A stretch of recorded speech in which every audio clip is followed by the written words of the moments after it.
Reverses this thing. Okay, this is my base. There we go. All right. How is everyone today? So I started drawing just this glove, like a blown up glove. I was thinking about this because I was thinking, could you draw a hand that's just a blown up glove? I don't think you could. I think it doesn't it doesn't make sense.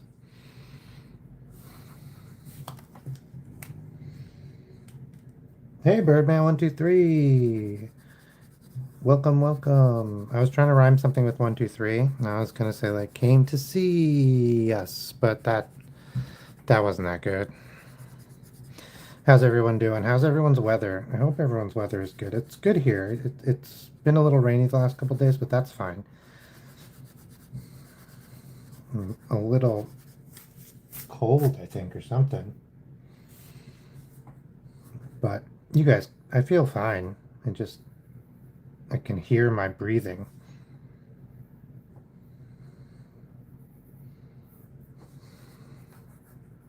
I was trying to think like what else happens with these rubber gloves when they get blown up. I know like the fingers are all good like that, and then sometimes there's like little seams and stuff in the middle.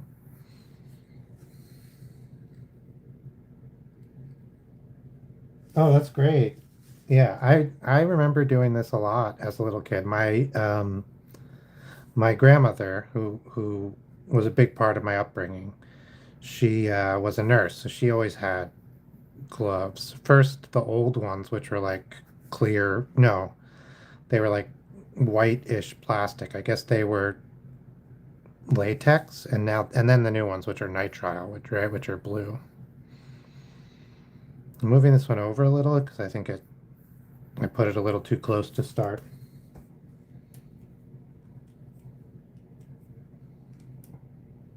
From Glove World. Oh, I don't know it. That's great. Yeah, I mean it's just a blown up glove. It looks like the hand, it looks like a lot of cartoon hands because cartoon hands are like this. I don't know why. Like they're just blown up gloves, right? Give it some three-dimensionality. We'll give it a little shading. Let me switch to the better pencil. What the? Okay. Oh, we can shade it in blue. Let's do it.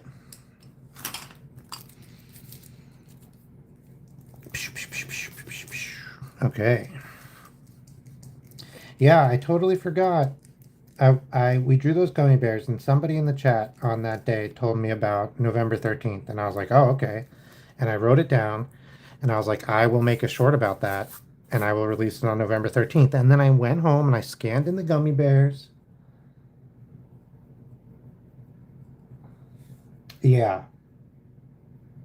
I bet you 3D animating is like using an action figure, right? Because you create the 3D. So I've done a little bit of 3D animation, but it was mostly like morphing. I did a prototype for a video game where you were controlling blocks that like spun around, but it was on a tower.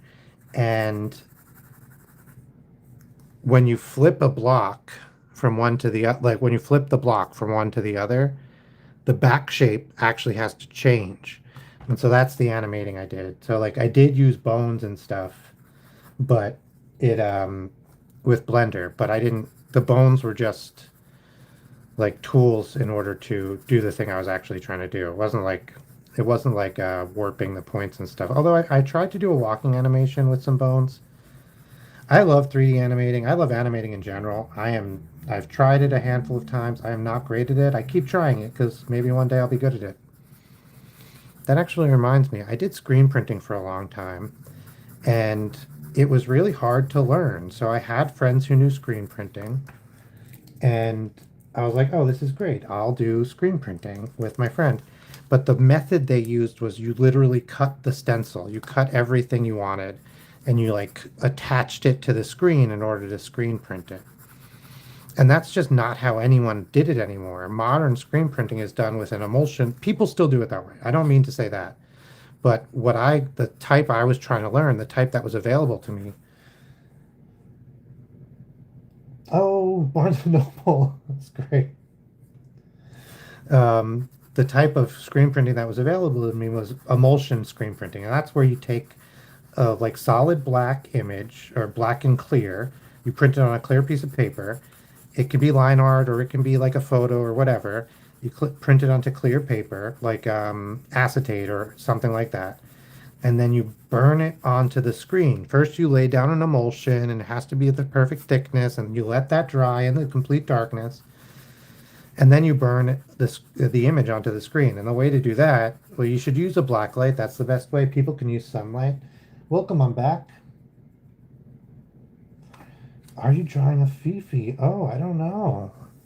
What's a Fifi? Oh yeah, we should have drawn a turkey. This what my hand is? This is really close to my hand. It's not my hand, but my hands are small. I was gonna draw different levels of turkey. So I did a video for Thanksgiving that's like different levels of drawing a pumpkin. And I was gonna do one that's like different levels of drawing a turkey and start with the turkey hand. But I haven't decided. It's coming up real soon, and it took me a long time to get the pumpkin one done. Hoops and Yo-Yo fan made birthday card. Oh. Hoops and Yo-Yo. Right. I did look that up. My wife knew it right away. She was like, "Oh yeah, Hoops and Yo-Yo. What are you doing?" And I was like, "I've never heard of this." This is the problem slash blessing with being cursed with like not having TV. I didn't have Disney Channel. I never saw the Disney Channel because of we didn't have TV. We didn't have cable for a long time, and then when we did, it was like very, very basic cable, even more basic than like other people who had basic cable. I don't know. My mom like negotiated them down. She was like, "No, I want way less channels." And then when I babysat when I was younger, like all throughout the week, right? Like it was basically like a non-live-in nanny job, right? I watched this kid like 5 days a week, and they had Disney Channel, so I watched Disney Channel.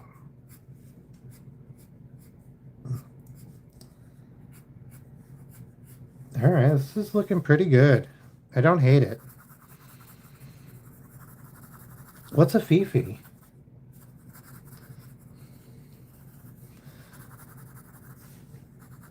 Man, we could, it would be interesting to try to turn this blown up rubber glove into a turkey.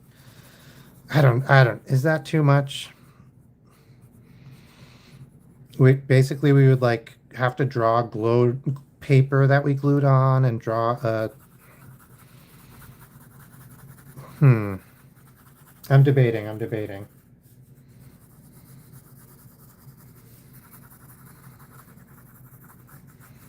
Should we do, should we do like what if, like,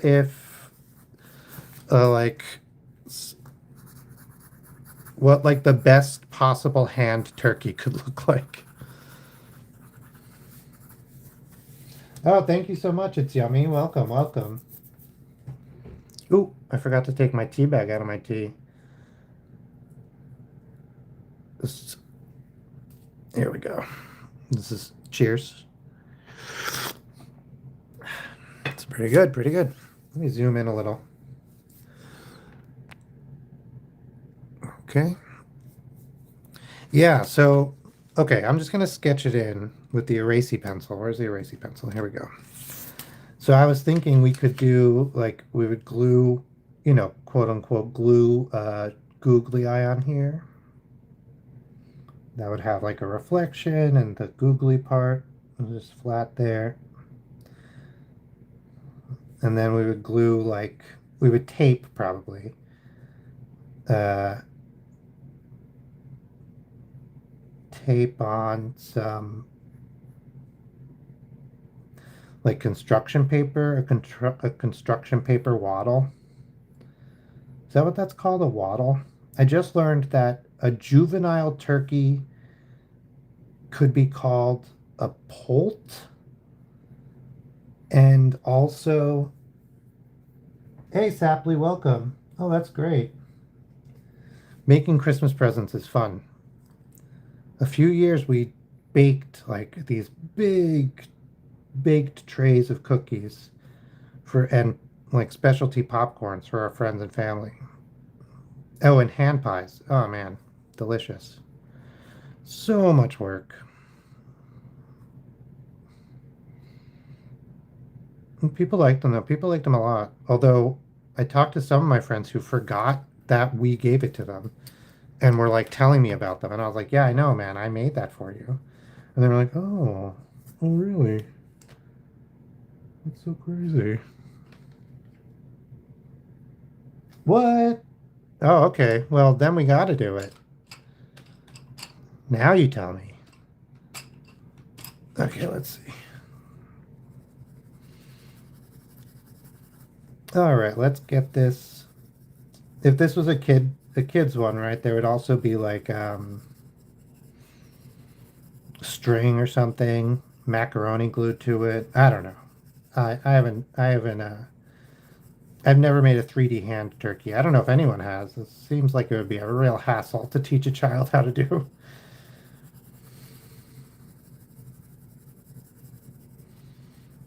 So what I've done in order to try to make that tape look more like tape is I've given it one layer of red. I'm probably not going to do more red because the tape would make it a little bit lighter, right? And then I've also done it in a different direction. And so I've done the tape left to right, and I'm doing the construction paper up and down because I hope, I've never done this before, but I hope that that'll give it like a different texture and you'll be like, oh yeah, that's the satin texture of tape and not the texture of the paper. And that might be subconscious. I don't think anyone's thinking like, oh, look at the different textures. The one goes in one direction, one goes to the other. But oh, thank you so much, gang. Yeah, yeah. I know underrated. Cheers. I appreciate it. If let's see. I want to do I'm gonna do I want to do the same thing I did for the construction paper for this tape up here. And I think I can get away with that by doing like by kind of shading the thumb a little bit more carefully and giving it a little bit more 3D space. And in doing that, sort of not do where the tape is.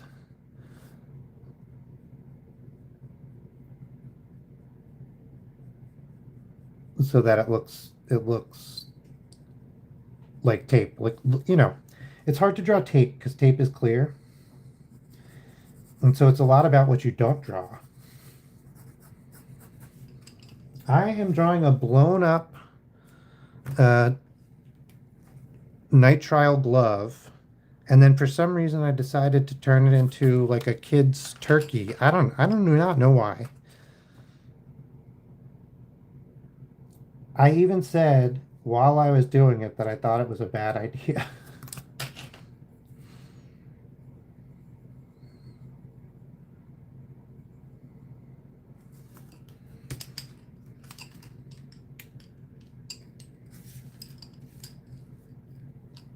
Oh, thank you very much, Arnold. Whoa.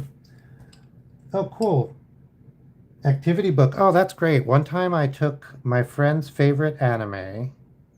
No, it was a bunch of different animes, but it was my friend had a bunch of different animes she liked. And I worked at a print shop so I could print out and create like professional books. And I found all these line drawings. This is before I did any art. So I found all these line drawings from her favorite animes and then print them out as like a coloring book. Yeah, it's called The Waddle, I think. The Goobler, The Waddle, something like that. What would the beak? Would the beak also just be taped on? It would be like a little cone of paper.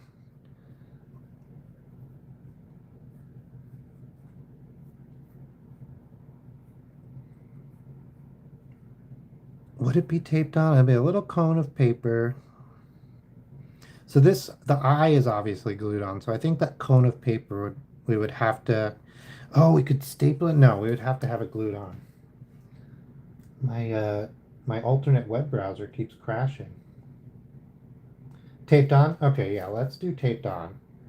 Hey, Melanie. Melanie Object Dangana Danganarampa. Danganarampa.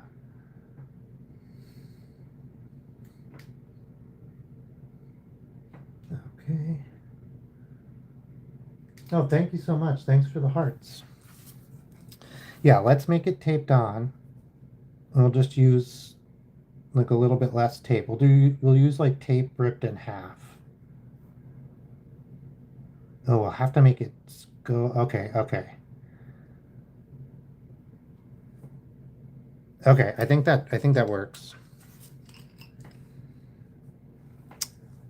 I think the thumb's all right. Is it too small?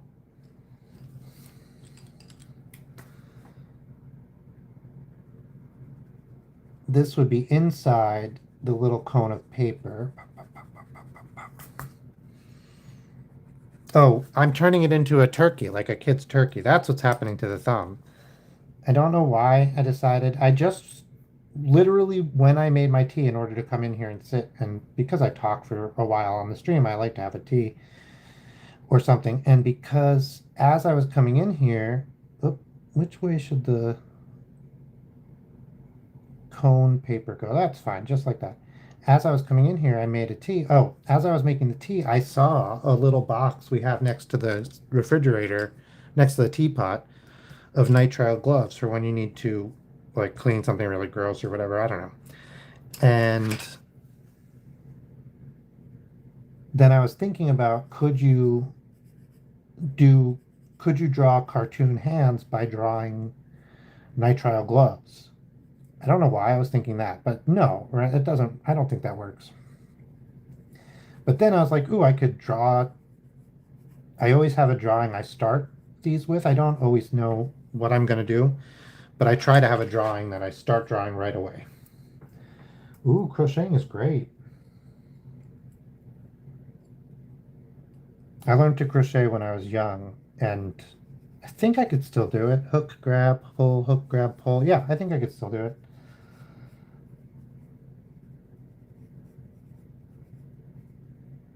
You know, a basic chain and connect the chain and make a circle. I don't think I could do like a pattern. I'd have to relearn all that. Ooh, I know an interesting factoid about crocheting.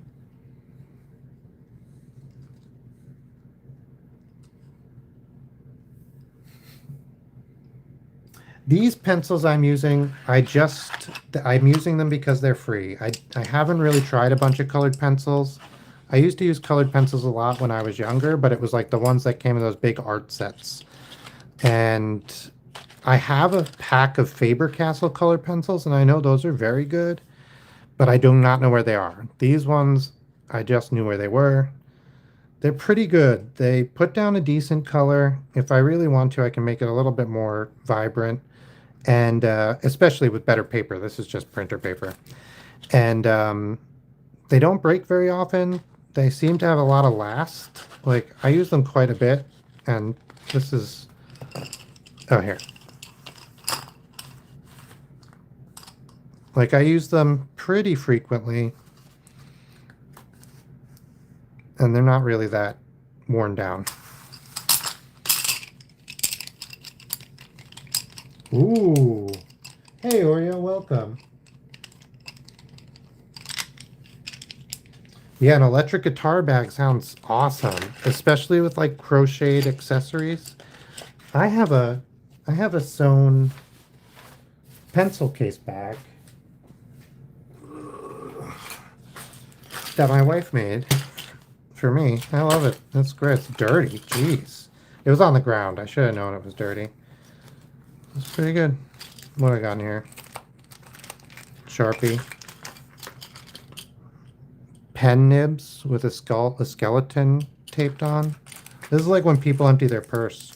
Oh man, I love this eraser, but I don't know where it is, so I just have the refills for it.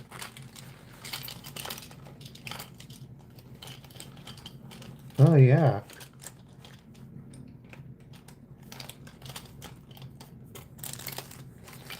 Never mind. One of the best rock albums ever. Like it gets consistently rated one of the best rock albums of all time. All right. I don't know. I was hoping my Fun Eraser was in there, but it's not. It's a mess.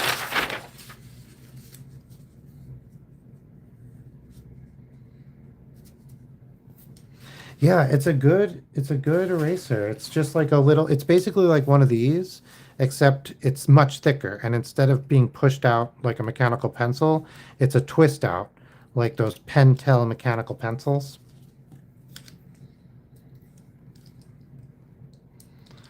This is the one I like most. And then on my ruler, I always have a little bit of kneaded eraser, but I always forget to use it. It works good. I feel like you have to be so careful. I only use this when I'm doing a pencil piece for a client that's like something serious. And then I'm like, oh, I've made a mistake. And I gently use the kneaded eraser and I'm like touching it like that. But if I'm working for myself, I don't do any of that.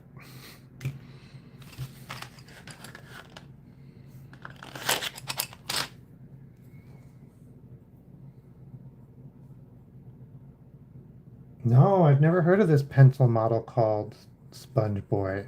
I'm so interested.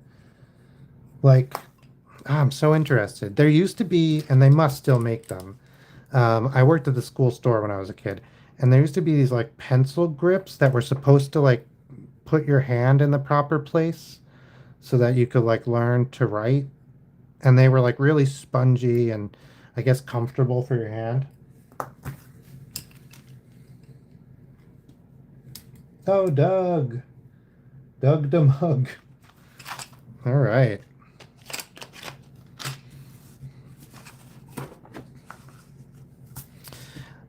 Yeah, not bad. I don't know what else. Oh, you know what we would do is you would like tie a piece of yarn or something to this, and then you would tie, so there'd be a tie of yarn, and that would just look silly, and then there'd be like two strings that would come down on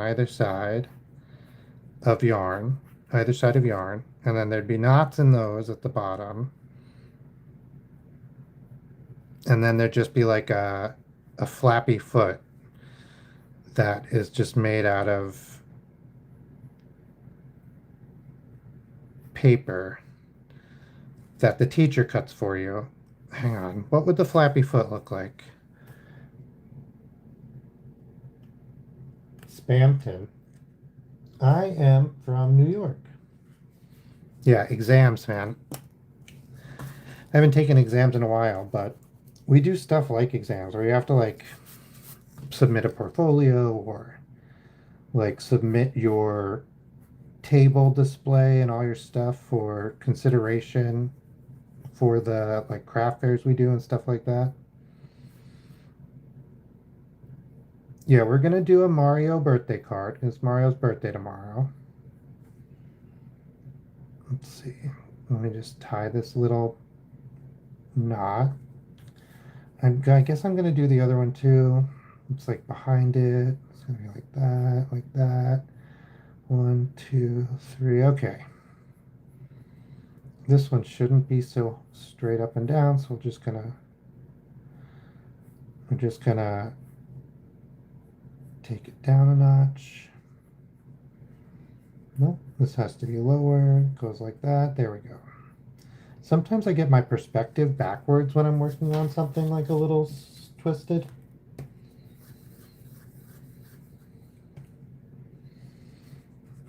I just tried to do that now, like make my perspective backwards and like make it smaller, closer to me. I don't know what that is. I think there's something wrong with my brain because sometimes I also, even though I'm like very sure, like this is west and this is east on like a road or something. Wait, this is west. See, I just did it. And this is east on like a road or something. And then it'll be like all right, turn west, and I'll just turn east. And like, I don't know why I do it.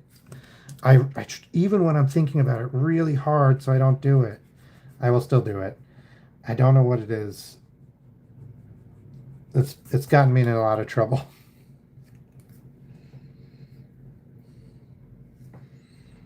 All right. I don't know. I'm like hyper focused on doing this like turkey leg thing, but it's fun. Let's see. I'm gonna sharpen these to make sure the yarn. Oh no.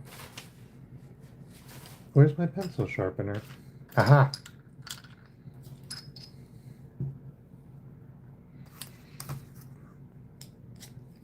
I want the yarn to be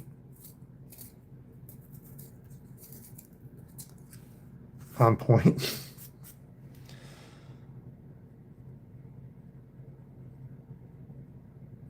Yeah, I'm making it sharp so I can get some real, not only like precise color, because I'm using this to actually do the edge of the yarn, but also sharper. It's easier to like put down color with a lot of colored pencils, these ones included.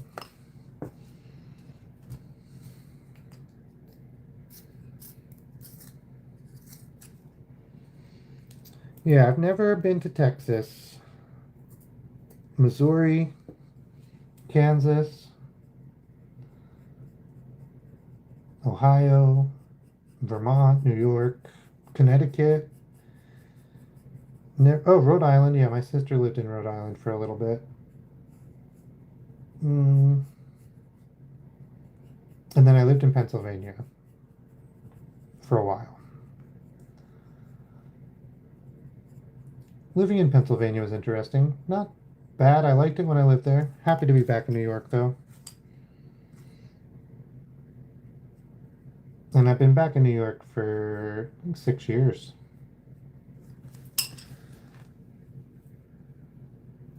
Oh, yeah, I remember Tamagotchis.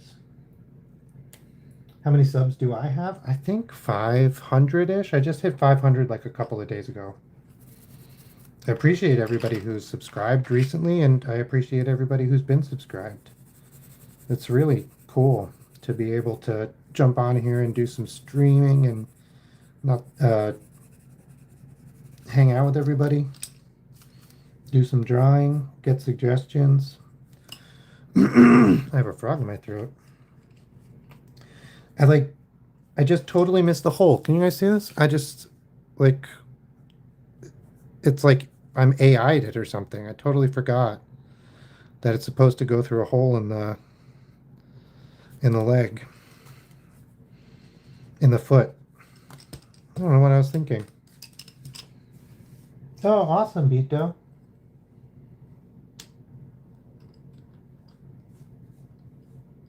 Aw, that's great, Doug.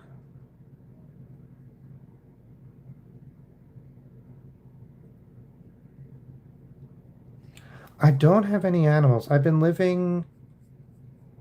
had a cat, but I had to leave it at my mom's house. And then I've just been living in places where it's not really viable.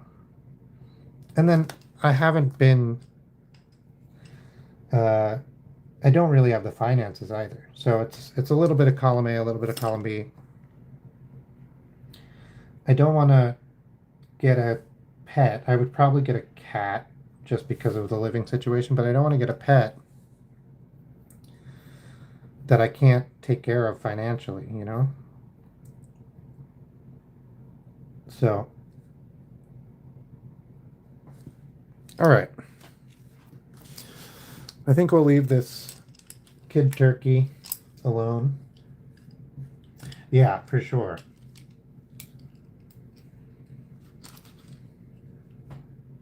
Oh, thank you so much, Sapley. I do get distracted 100%.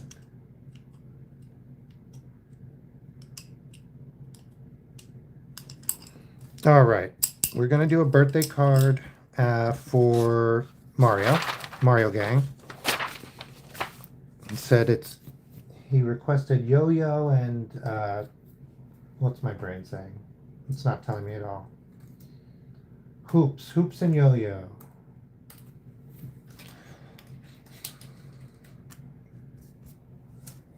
I had not seen them before, but I drew them. No, but I looked them up. Somebody showed them to me. Gosh, get it together, me. I'm trying to see what we drew yesterday. We did a club penguin. That's probably the best. Oh, we drew this guy? Okay. This is what we drew yesterday. Club penguin. This guy. I can't remember. Animatics. Animatic. And then we drew this guy. Vicranzo.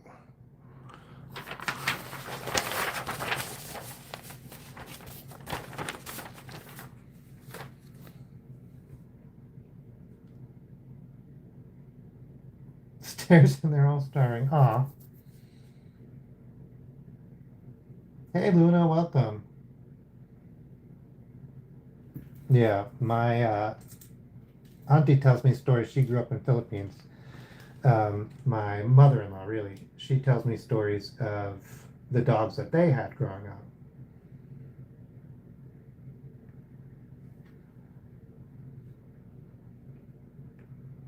Let's see. Okay. I think we can do this.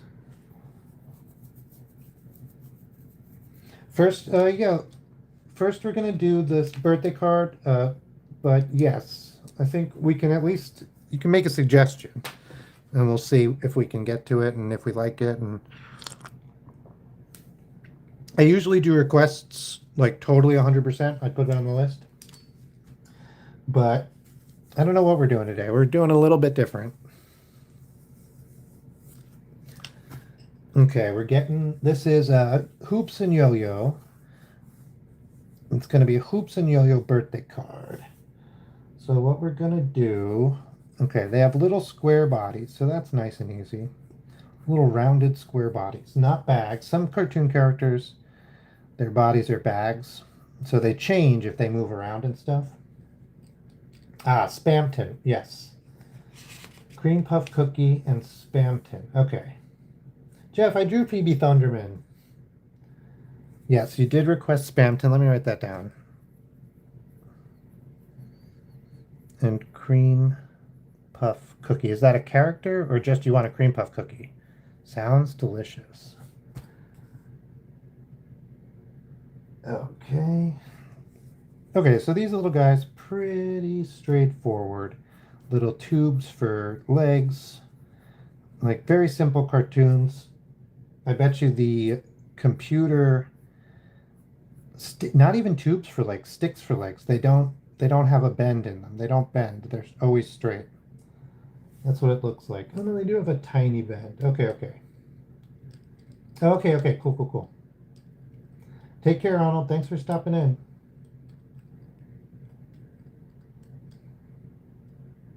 Oh yeah. How do you mean, Luna? I appreciate it. Okay, so then Hoops. I assume this is Hoops because he's on the left in all the reference photos. Hoops has these. He's like a cat or something, I suppose. And they both have just giant eyes, which I love. A cartoon character with giant eyes, amazing. Also giant nose and like a tube mouth again. Interesting. Big big shot. Is this a reference to something? Why is it in square brackets?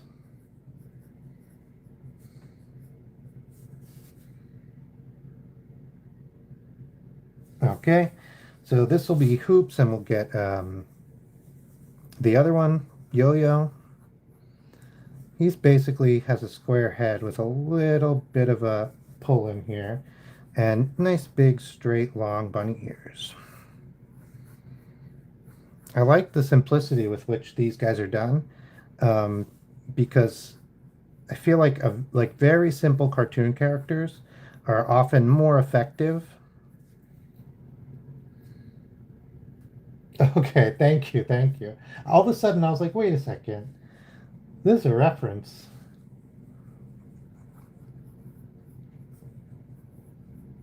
Okay, we have him doing here. We have this guy.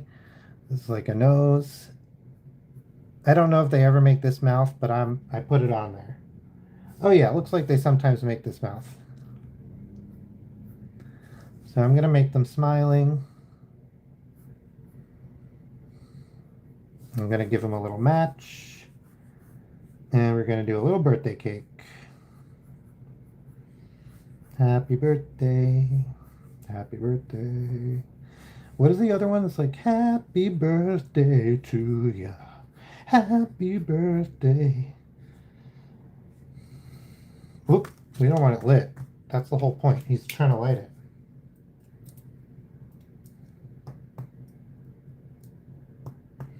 Yeah, I don't think I ever played. I mean, I know I didn't play Deltarune. I am trying to finish XCOM 2, but usually I open it up and then I'm like, oh, hang on. Before I start playing, I should close Photoshop or whatever I've been working on. Adobe Premiere if I'm editing a video or something. And then I go over to that and then I just start working and I never play the game. And then it's just like, it's been on my open on my computer for like 2 days and I still haven't played it.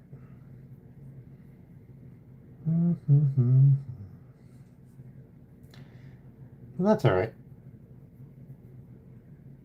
I don't mind.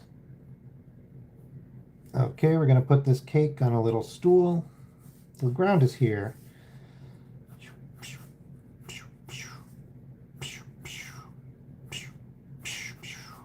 Well, but the horizon's here. So the ground is really anywhere. This is where they're standing. It's not necessarily where the ground is.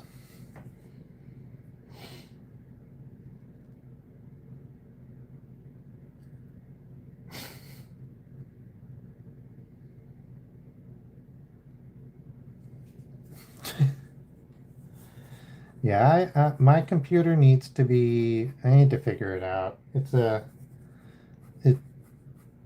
it fell into the Windows 10 update fiasco. I'm like in the small percentage where I have all the things to do it, but for whatever reason, my CPU is no longer allowed to run Windows 11. The independent experts say that's bull, but I don't know.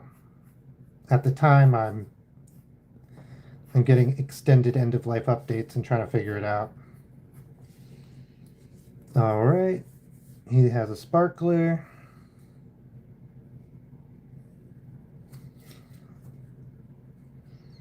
This is all on camera, right? Yeah, good, good, good, good. Now, okay, I think that's pretty right. Nothing seems like out of place or weird. So maybe because this cake is 3D, that kind of seems out of place. Maybe we'll put it on a single pedestal. That'll kind of un-3D it a little bit. Because like the four legs like scream perspective. And we don't necessarily want that. Hey Spin, welcome. Yeah, this would be front of the card, but I think it would just be this. It wouldn't necessarily say big shot.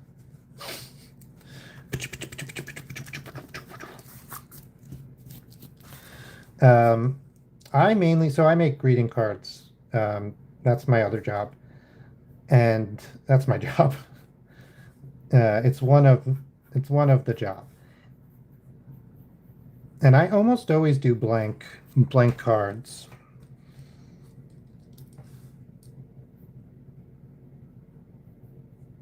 Only if there's a really good joke do I put something on the inside.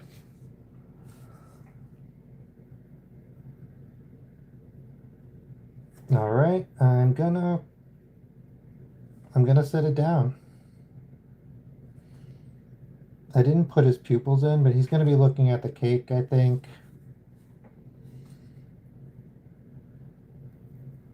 I'm gonna make his ears just a little bit flatter than I had them in the original sketch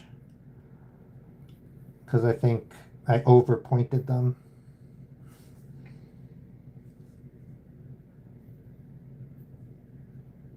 Gonna do that. Big nose. Connective tissue. arm, a leg, leg. I'm holding my breath, don't know why.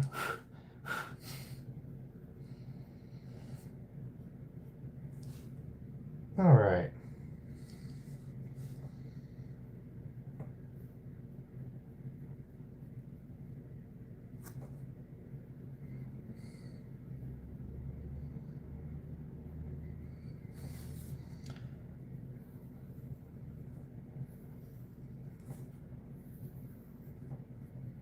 Well, I'm still holding my breath. I don't know. It's silly.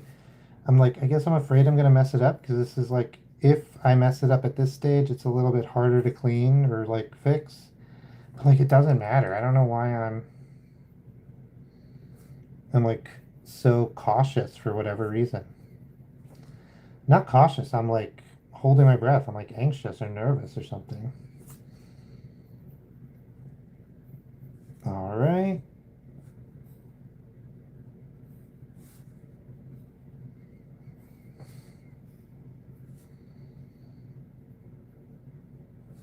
Sparkler. All right, I think we can give it a quick scribble color because they have very distinct colors. We'll do a green and a purple and some sparkler. And let's do it. Oh, that's great. Gang, gang. Oh, thank you so much. Yeah, come back, Doug. I'm doing that at Spamington's next. Spamton's next. Scribble color, scribble, scribble color.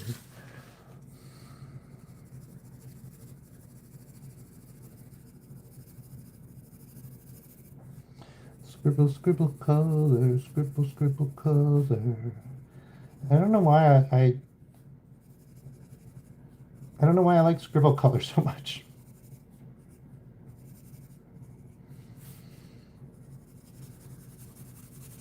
I've always liked how it looks. I wasn't able to do it very good.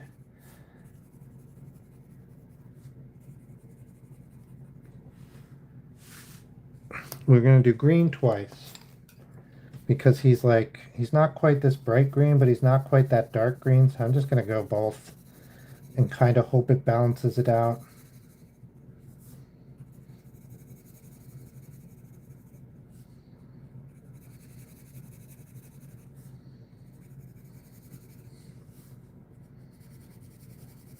Yeah, I think it's working.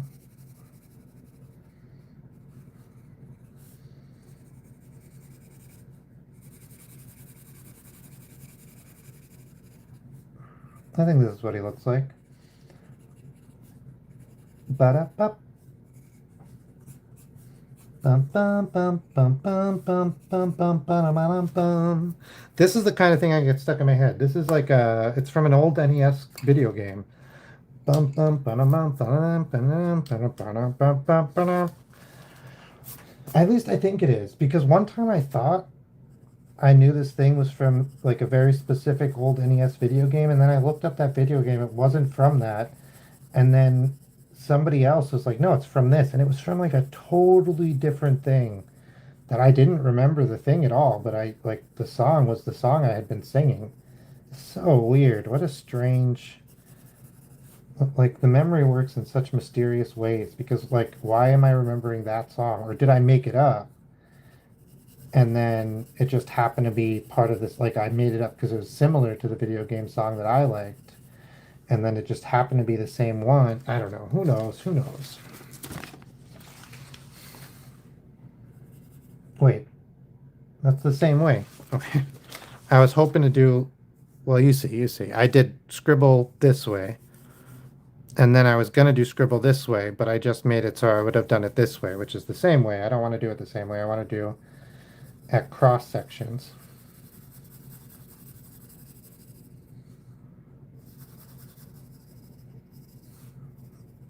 Get a little bit more color down.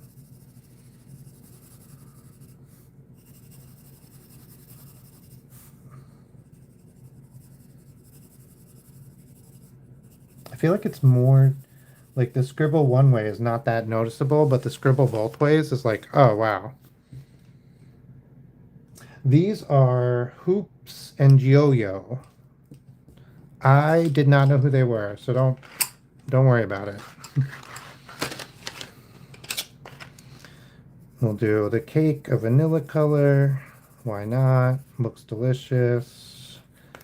Do a little blue for the icing because that's classy, I think.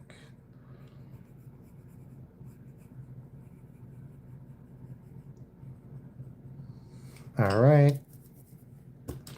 We'll do all these colors for the sparkler. Ping pong, shoo, boom, ping, shoo, shoo, shoo. Sparkler.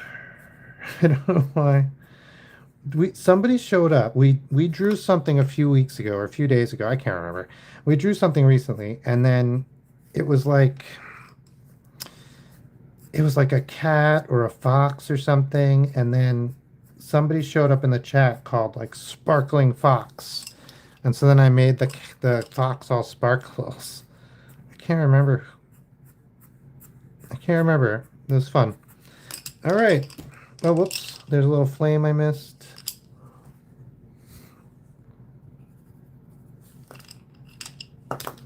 Pink, get out of here. On red.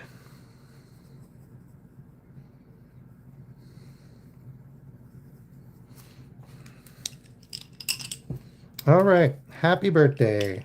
This is what we get.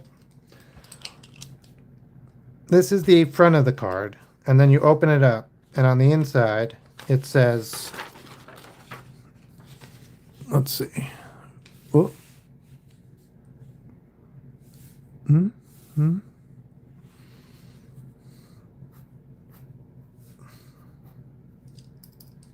I almost ran out of lead.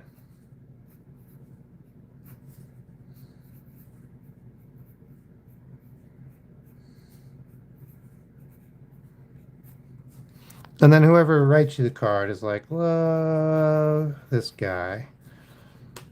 Dear Mario Gang, because I assume that's what your family calls you.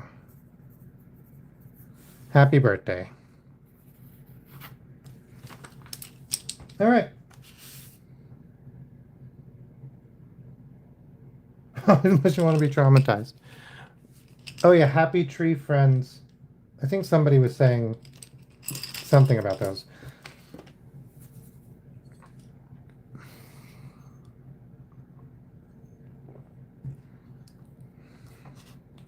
One good thing about doing cards with no inside is they're a little bit cheaper to print. Because if you did this, right, this would be the front and this would be the back when you folded it into a card.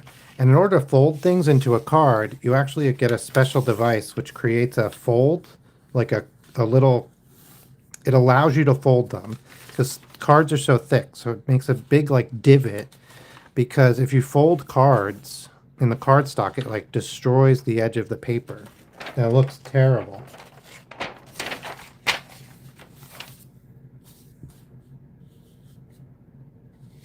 Why is my aunt flying a plane? I don't know. Welcome back, Arnold. Oh, hello, Nuclear Moon Scorpion. Good name, solid name. All right. Happy birthday. All right, let's see. What's next? We have Spamton. Oh, thankity thanker. Yeah, no problem. I like wishing people happy birthday. Spamton Deltarune. Yeah, so I'm excited. I'll play Resident Evil, the new Resident Evil. It's probably going to be the only full price video game I buy this year. Because I would love to spend more, but I just don't play them enough. And I don't have a console. I just have a PC, so I won't be able to get GTA for like probably 100 years. That's usually how long it takes. We made this happy birthday card. That's all. Happy birthday for Mario Gang. And now I'm drawing a Spamton, everyone's favorite. Oh my god, this guy looks like he's from Mario Mansion. I mean, Maniac Mansion. Mario Mansion. So, Is Deltarune 8-bit graphics or I need to know. Okay, Spamton's gonna be fun. We got the thing. Let me have a sip of tea.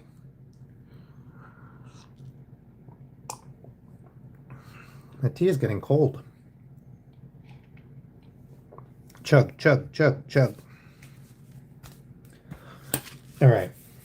So, Spamton. He really does look like a character from Maniac Mansion. Maniac Mansion is old. It's an old DOS game, but it was also on NES. That's when I played it. Spamton G Spamton. Yeah, I didn't. I haven't. It looks like the Joker, like Mark Hamill's Joker, or the second one on not Batman the animated series, but the new Batman, the New Adventures of Batman, something like that. We got these guys going on. He's got one down here. Yep. Okay. Big old collar. Let's get his shoulders in. So his body is small compared to his head, which is fun. So let's get his shoulders in. That'll really help us like figure out where and what is happening. Okay, we're at about shoulder level. I think that feels right. That's his back shoulder.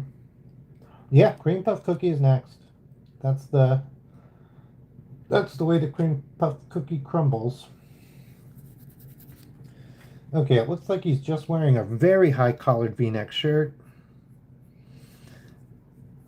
And then he's like a Disney duck, no pants. And his body seems like it's basically just this. His little foots.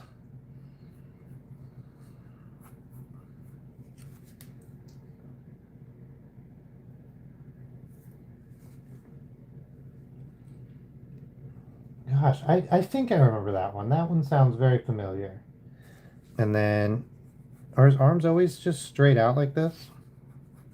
It it looks like every reference video I'm seeing of him just has his arms, or not video, reference photo I'm seeing of him just has his arms like whomp. Okay.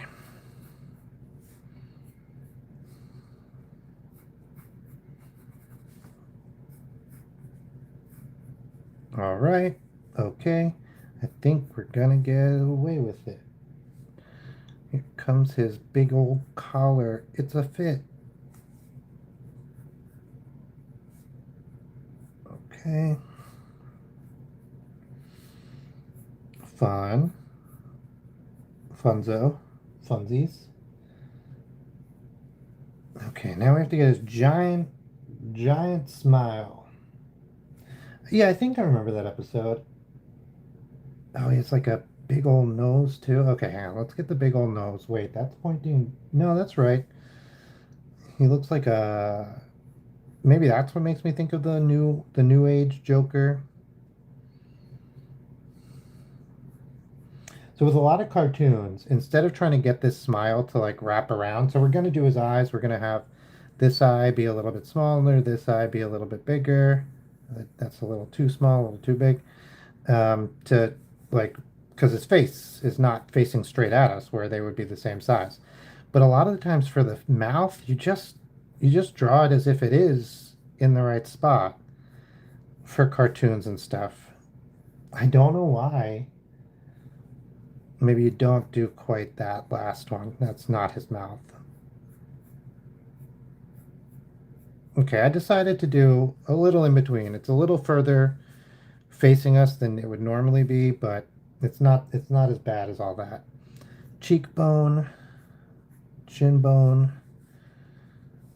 Okay, these glasses I did a rush job is like trying to give an example of, and they should really be on the nose because that's where glasses go.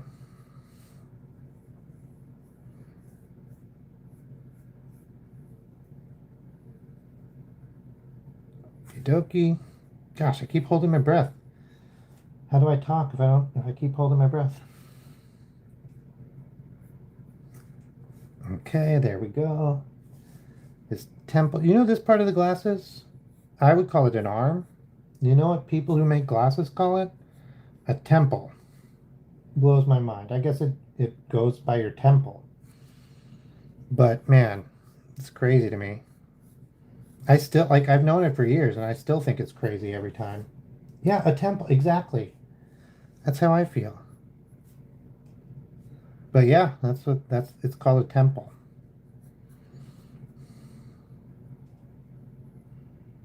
The whole thing is called a frame. The thing around the eye, the glasses part, the glass, the eyes, that's called the rim. And then the thing that goes from here to your ear is called a temple.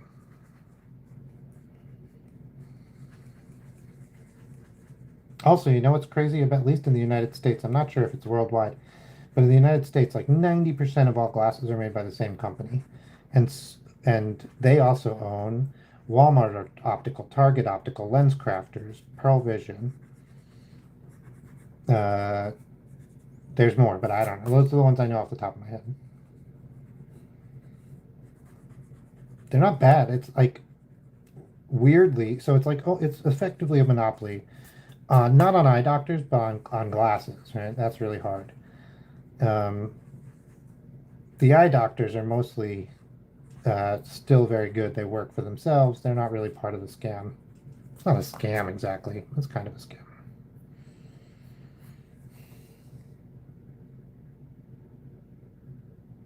It's just they should not have been allowed to get that much market share. I don't think the company's bad. I know, companies are generally bad. So I don't think they're any extra bad than a normal company.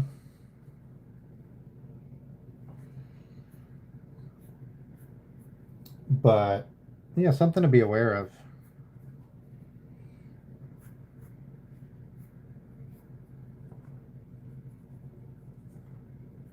All right.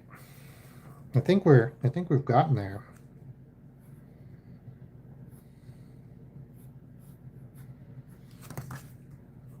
Okay. I see.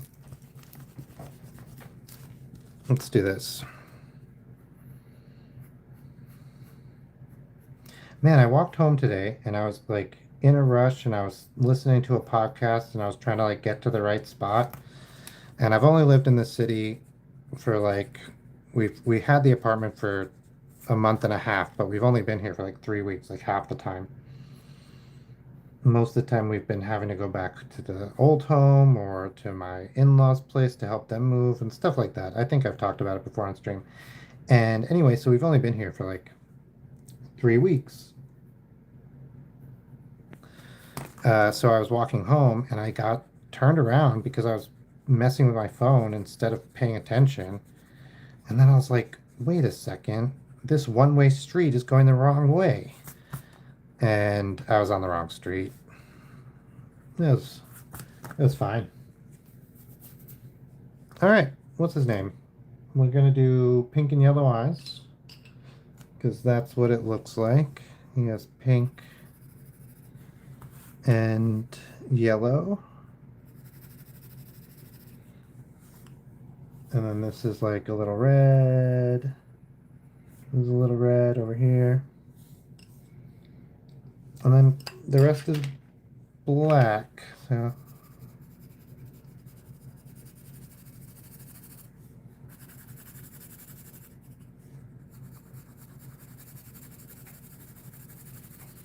quick, a quick black. Oh man. So one time I worked with plaster.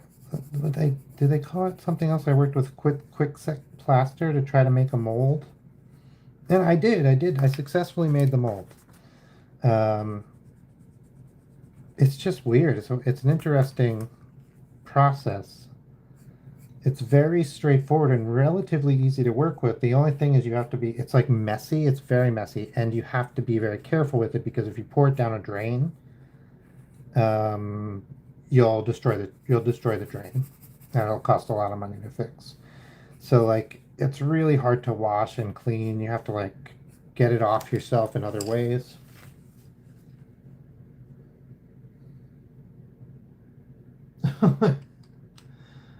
Fart City, not even Farty City. That's great.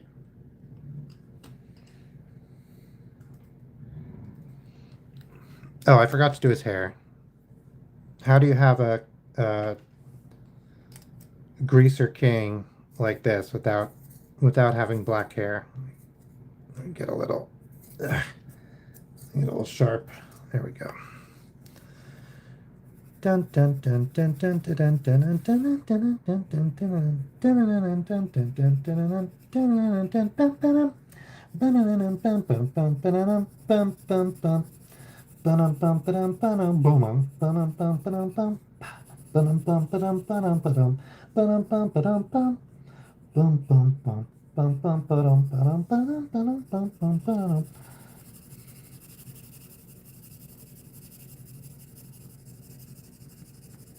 I always thought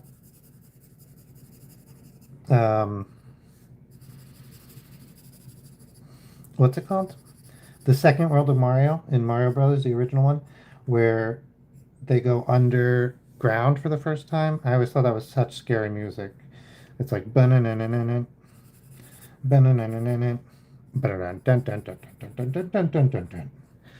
and I just think it's so funny now that it's such very that it's such scary. It was so scary to me. So I went fishing a very few times.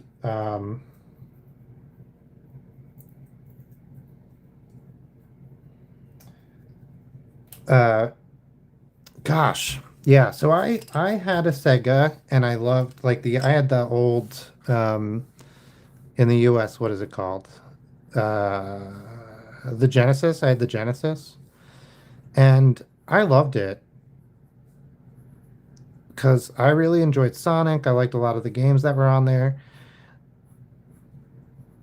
I was jealous of people who had an SNES, but I wasn't like desperate for the game. Like there was a couple games I thought were really cool, but I felt like it was pretty good. Like that was the heart, that was the top of the console wars, right? Like in that era.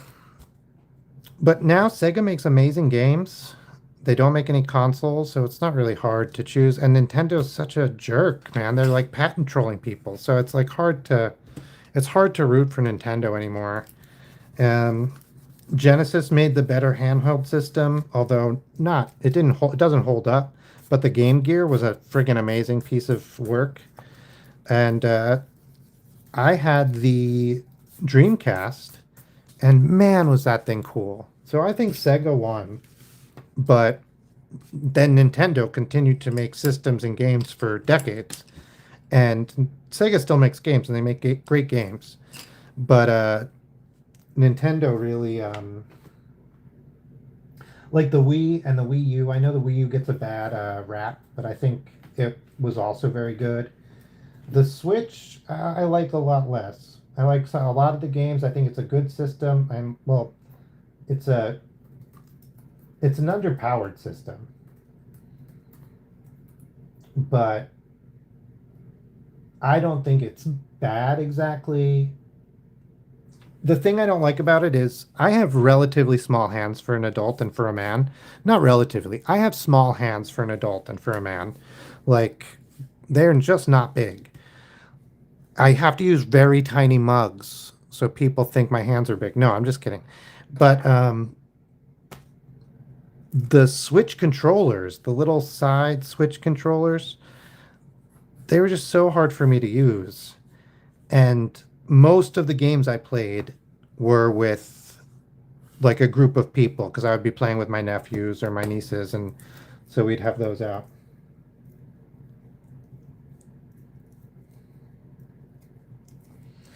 Yeah, it's hard. And then I loved the Dreamcast. So I think probably nowadays I think I would choose Sega because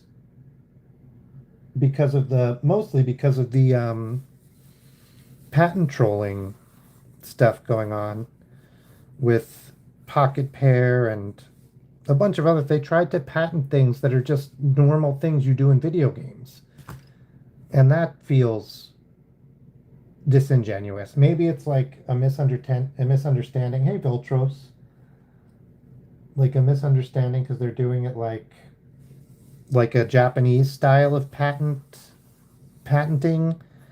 but because I know the patent system in Japan is like much stricter and much different. But yeah, it's hard for me to like them because of that lately. But Nintendo's been around for like what, 120 something years, 125 years. So like they'll they can change tack, they can get better. I have trust in the longevity, and hopefully they'll learn from their lessons. Yeah, let's see if I can pull it out. Let me see.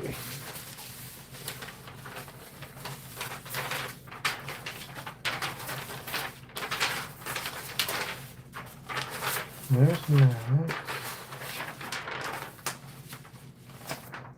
What the heck? So yesterday we drew a bunch of cool stuff. We drew Nega. We drew this cryptid.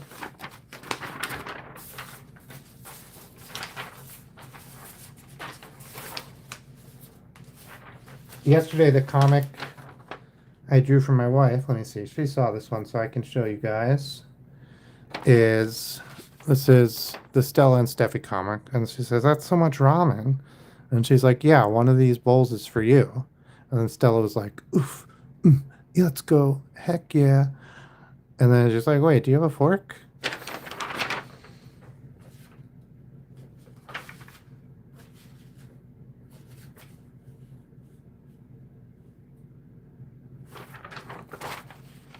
Here we go, Phoebe Thunderman.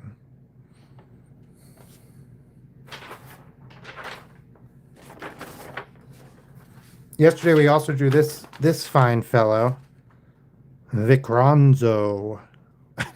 He's made with one of the pillowcase people. I was drawing pillowcase bodies where you draw like a pillowcase, right? And then you imagine like, I don't know, like a stomach ball is put into it, and you're like, "Oh, okay, so now it's shaped like this." And then you figure out what their arms are doing, and you attach some arms and legs to here, and then you can move them around, and then you draw it as if it's a pillowcase with like a pillow that's kind of sunk to one side in it, and that's the belly. And then so he was one of those people. Oh yeah, we got Spamton here. Well, okay, and now we're doing. I think you can tell this character is adorable.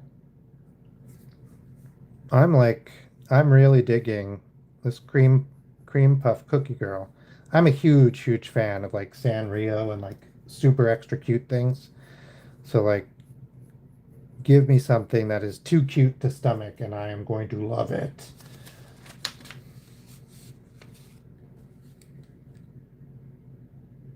Does she have like Paki, a Paki wand?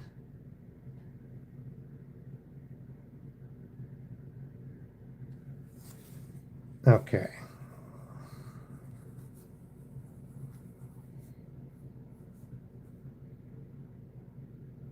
Mm-hmm. Yep.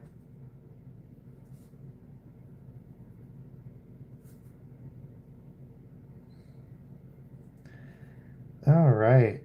I decided to do one of her eyes underneath her hair. I I don't know. I'm running with it. This is my first time drawing the character, so I'm making some changes to make her my own, and that's just one of them. We're gonna put the light reflection here in the bottom. That makes her more, when you do it in the bottom like that, it's more like filled with water. Wega, not Nega, of course, of course. Yeah, I don't mind creepypasta stuff. I uh I like I like creepy. Creepy's my favorite genre of horror. If you're talking about movies, I like a good slasher, but a psychological thriller is also very good. Um, whoops, I'm like doing the hard outlines when I should still be doing the drawings. This is probably my favorite kind of cartoon arm. I think where it's just like a baguette, a bendy baguette. And then let's see. She has a little bow, friggin' adorable. You won't be able to see that side of it. That's fine. And then I don't know what is this piece of clothing called. It's just like goes on the shoulders. Her arm comes out of it. Okay.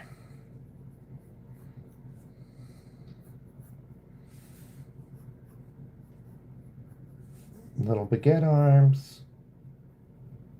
For some reason I had that Mario. Oh, I was just singing it. That's why. I was like, I have Mario song stuck in my head.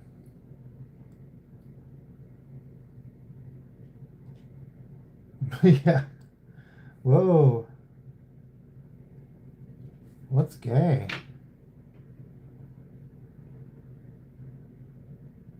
Yeah. Larry Hoover, what's going on? Are you all right, bud?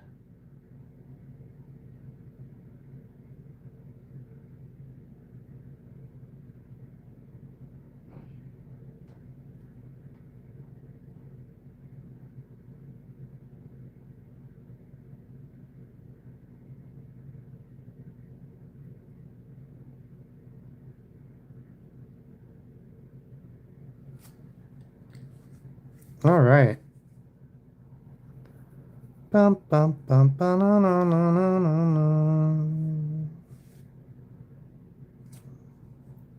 no. Okay, so then what is she wearing? She looks like she reminds me of like a Girl Scout. Oh my God, Girl Scout cookies. Yep. Mm-hmm. I see it now.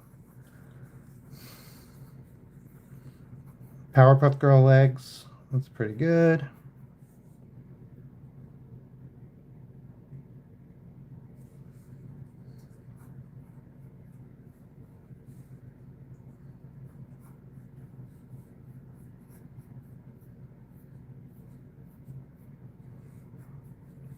Okay, I think something like that.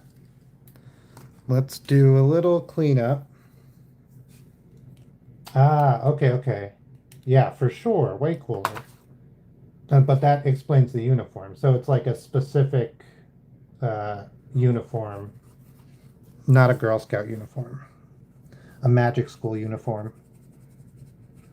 Like, yeah, like how sometimes in schools they're like, if you're this level, you wear this color. If you're this level, you wear this color, so they can like tell the different ages of kids apart really easily. And that's what it reminds me of. Okay, let's erase some of the outlines that we don't need anymore.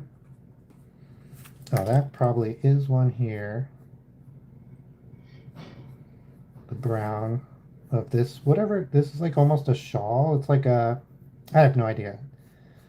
I I thought maybe I would know what this article of clothing, this like one you wear on your shoulders is called, but I just do not.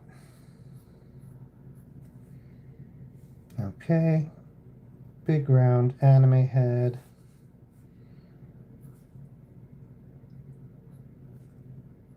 Okay, I think we're getting there. Let me get this also nice and round on this side. Okay, one, we'll do three, two, three. That one's a little small, but we're gonna leave it. If I was being a perfectionist today, we would go back and we would redo this like clamshell here on the bottom to make them all even. But it's all right if this one's a little small today. This is my first time drawing her. I just wanted to come out looking sweet.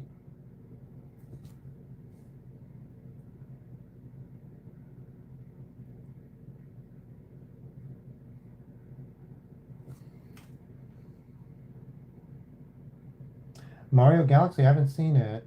The trailer.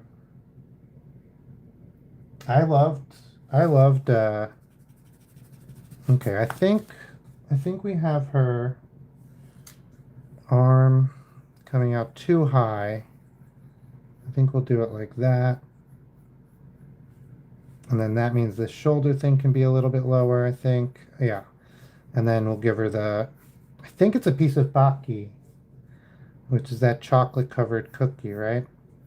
Like, yeah. But it might be a magic wand that just looks like baki. All right. Oh,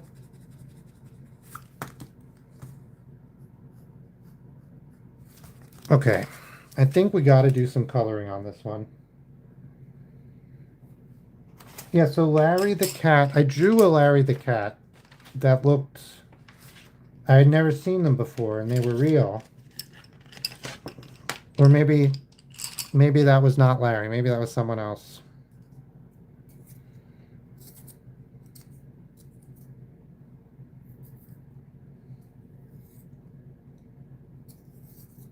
Yeah, so good.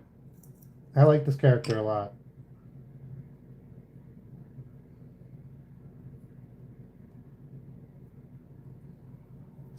I'll take a look, Doug. Maybe we'll just draw. Well, I'll take a look. I saw it was that other one. Well, I think I drew something by him yesterday, right?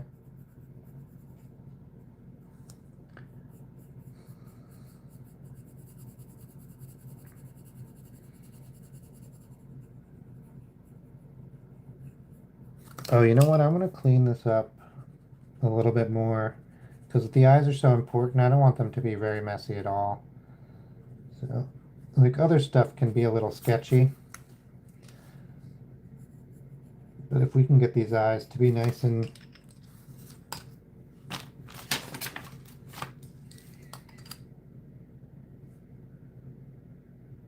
precise, I think that would be good. And then because I made that one so close, I'll do the same to this one.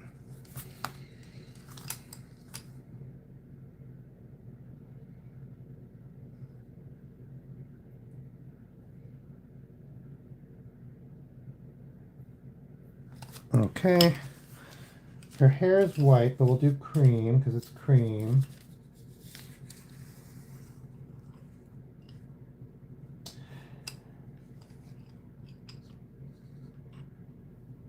Yeah, so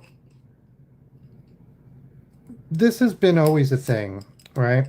This is not a new phenomenon, right? There was an art exhibit, and so things like taping a banana to the wall are saying the same thing as modern art is so stupid, and that's the art, right? So, like Duchamp, he submitted a urinal to an art museum, to an art show, as an art piece, and it's just a signed urinal. And what he's saying there is, look how stupid modern art is. Anything could be art. And so that was 100 years ago, and it's I think the same. It's saying the same thing as the banana. Sometimes modern art is stupid, especially when it is used as a way to hide money, right? The common thing that happens is a piece of art will be overly evaluated to be worth a lot of money. And then the artist will never see that money. The most people will never see that money because it's really just a way to like change the value of something so you can pay different taxes and stuff like that. So some modern art becomes a scam in that way. And that really sucks. And then a lot of it is just like speculation, right? Like, and this is part of just a broader problem. But because so much of modern art and the art world in general, can be tied to people essentially buying pieces because they hope that the artists will get famous so that it'll be worth more money, or buying pieces from artists who are already famous because they think they'll continue to get famous or die, and the piece will become worth even more money. That's what I mean by speculation, right? They're speculating that the piece will go up in price. And because that's such a large part of it too, you get, yeah, well, so that's the thing, right, Doug? Oh, so with the speculation, you get a disconnect between how people think the art, how good people think the art is, how much quality they think the art is. And instead, you start trading on the artist's name. And unfortunately, that's been a thing for quite a long time. Uh, Doug, you mentioned people only putting IKEA pieces in. But part of that is like IKEA pieces are designed to a very, like, someone could on purpose and tell people that they are putting only IKEA pieces in as an art exhibit, and it would also be good, right? Like it doesn't have to. But yeah, I think art is more about what's being said than um, and how it's being said. So there was a an artist got a grant to, I'm trying to see, some of the hair has shading, so I'm going to get that in there. An artist got a grant to make a piece, and he submitted, it was like $20,000, and he submitted a blank canvas. Now, I argue he should have done a little bit to the canvas, but he submitted a blank canvas completely undone. I don't even think it had gesso on it, which, you know, is like priming the canvas to be painted on. I don't even think it was ready to be painted on. And he titled the piece "Take Took the Money and Ran," or "Take the Money and Run." Arguably, that is a piece of performance art. And the museum who gave him the money for the grant got their money's worth. They didn't see it that way. I don't blame them. I don't think, I think there is a piece there, there is art there. I don't think he quite did enough to make this an art piece, right? I think if he had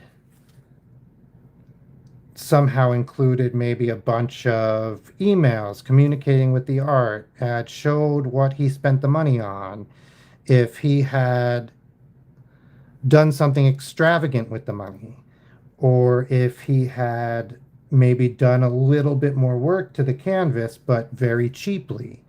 All of these things I could then argue, I could make the case that it was art, right? But what he did was he literally took the money and submitted a blank canvas. Now that, I get it, right? I get what he's trying to say.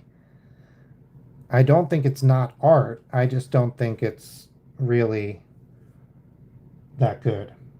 Wait, is it? It's not spooky month. That's true. That's true. It was spooky month. I'm always drawing spooky stuff.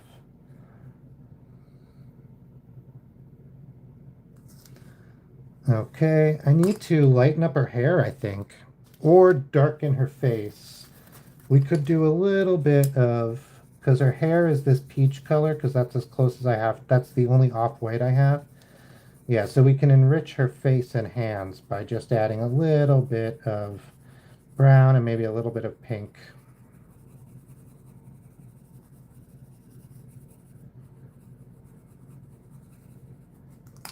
Where's my pink? Hello, Zach. Welcome, welcome.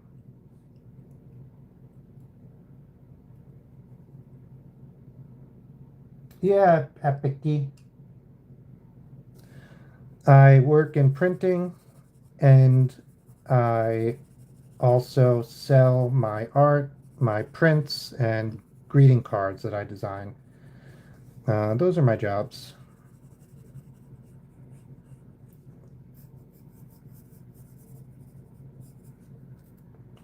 I am trying to finish up a good portfolio and try to get a job only illustrating. I think I think I could do it.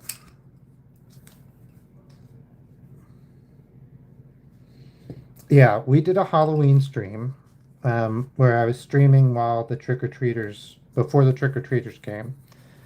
And I said, now the doorbell rang and I got my first trick-or-treater and I that was the time to end the stream.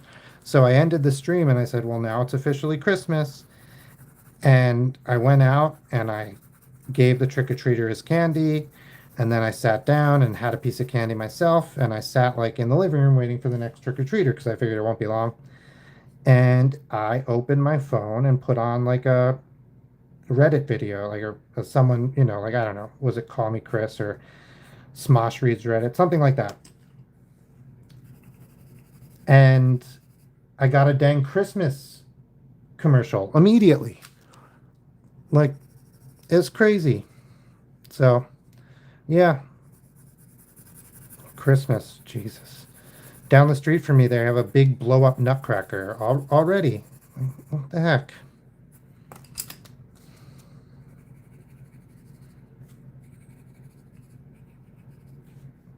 I used to work at a toy store. I worked at a toy store for a very long time before I got my job as a graphic designer, and actually as a second job during my time when I worked as a graphic designer. Because, well, times can be tough. And we obviously would never do, not obviously, maybe, it would be Christmas so early.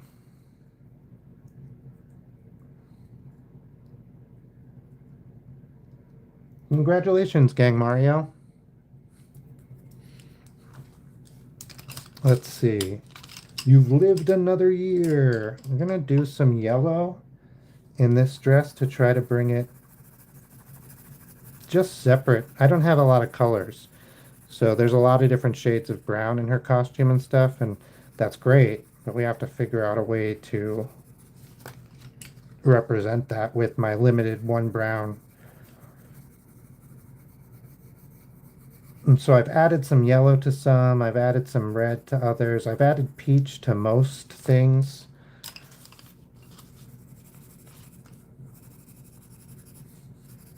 Sort of as a unifying feature. Happy birthday!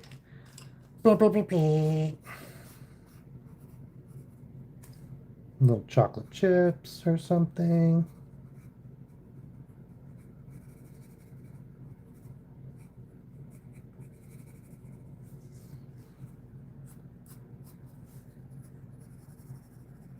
Little shadow hair.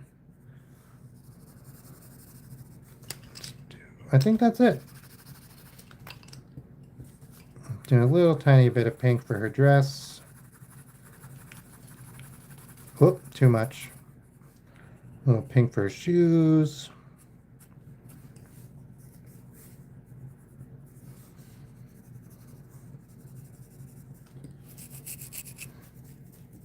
All right.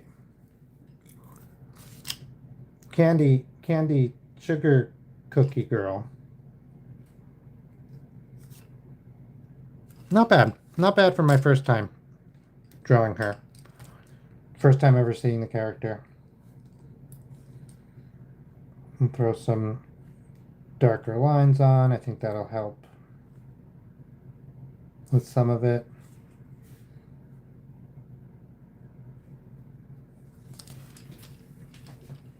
Oh, here too.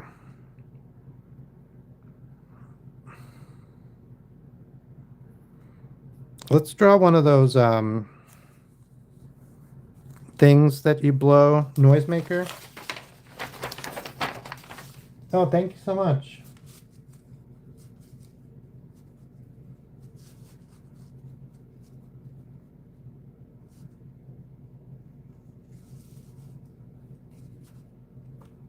I'm not probably gonna not do any collabs right now, but I do appreciate the offer. That's great. What is this? Oh, I forgot we drew this guy. Jeezy peasy. Feels like 100 years ago. Let's get this yarn a little.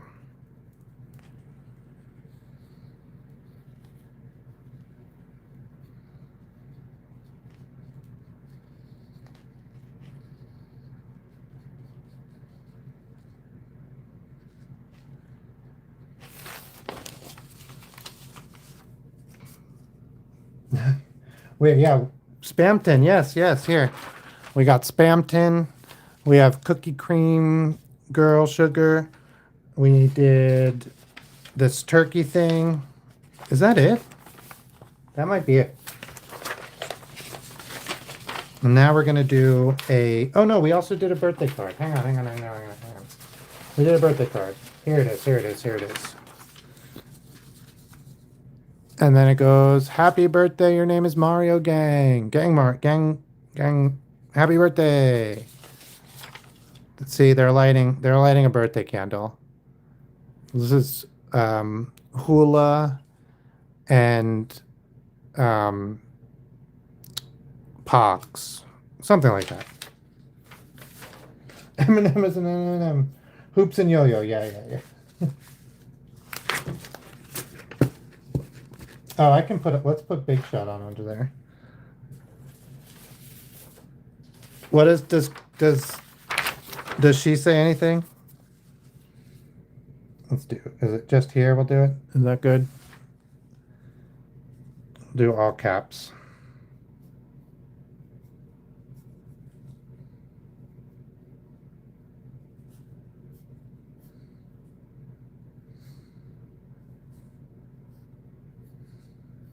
Square brackets.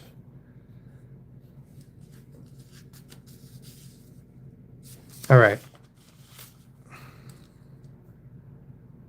That's good. That's good. Now I'm gonna do that one of those noisemaker things. So it starts and it's like this smooth plastic, right? So that's pretty easy. The part you put in your mouth. We can all do that part. Smooth plastic. And then it turns into that like crinkly paper thing that is like partly unrolled and okay. Has like a crease here. It's too big up here. Let's see. Do you guys know this one that I'm talking about? It'll have a crease on the side, right? Because it has to roll up flat. And then there's like streamers on the end of it. Okay, come on. So it ends in like a, okay. This goes behind, this comes in front, this goes here. This is kind of going to be flat, right? Okay, I think, is this where that would go? Yeah.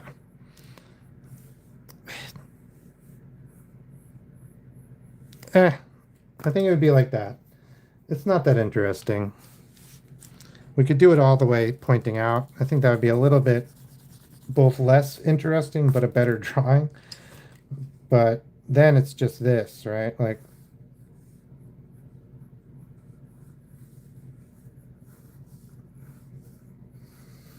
with like the weird seam on the side and some of the little like folds from when it was rolled up.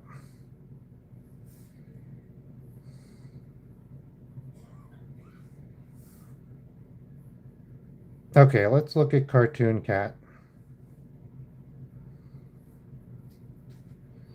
And then what is the noise maker like? It's like what is this part? Oh, the noise maker is actually here. This is where it makes noise. You blow on this and it's like, because even if you take this off, this would still make noise. So this part is just like it blows out, and then it has all these like streamers you're also blowing out. And they're just like the little plastic things.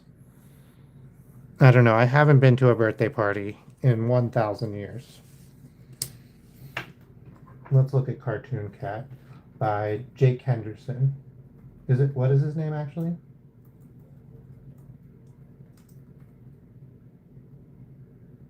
Am I conflating the inflating and the deflating of the thing? perhaps Trevor Henderson. I was pretty close.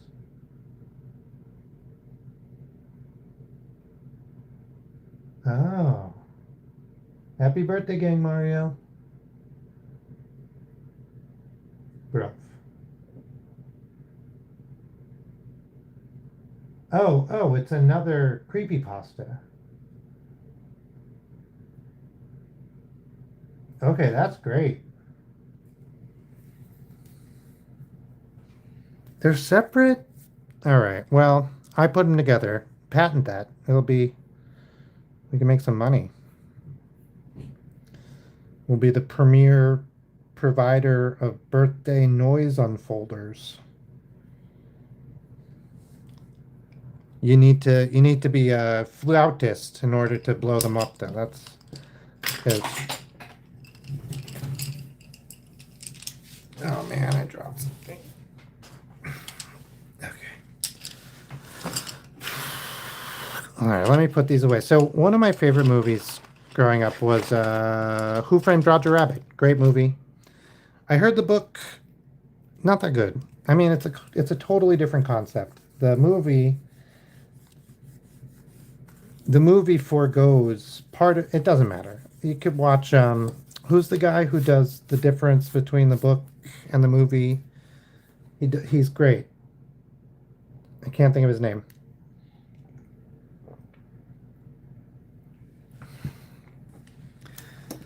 Gosh, what is his name? It doesn't matter. It doesn't matter. Okay. Cartoon Cat looks very much like a 1930s cartoon cat. So in Who Framed Roger Rabbit, so that would just be basically, I'm just going to do my version of a nice, happy, freaky, in real life um, cartoon cat. Very, very simple because you want it to be,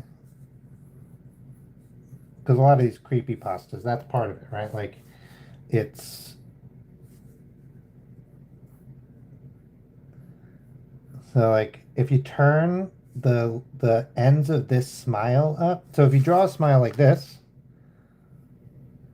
genuine, happy, seems like the guy you could approach, just seems fine. If you do the same thing, but you turn the ends up a little bit, creepy. Anyway, so we got that. We got the creepiness here. I see his eyes are just saucers.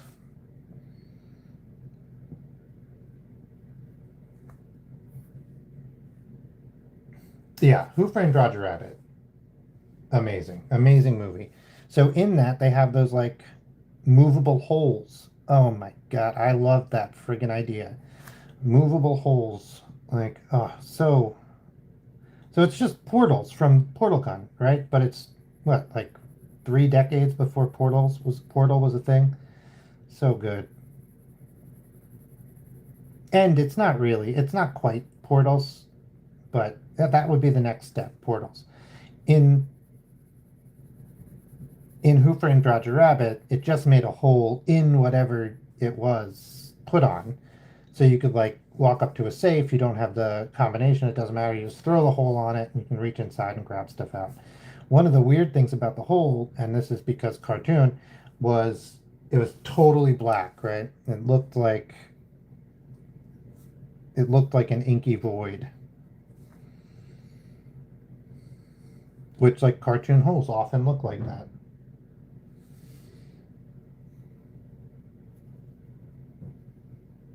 All right. Yeah, 1930s cartoon cat. Hey, Brianna, welcome back. I'm just gonna give him a little body. We're drawing a creepy pasta.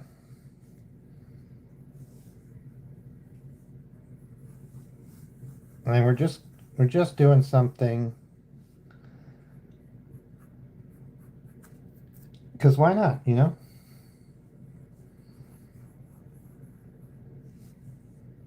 So this is Cartoon Cat creepy pasta by Trevor Henderson. Like I don't know if it's SCP, but you know what I'm saying. And where's this still on the outside?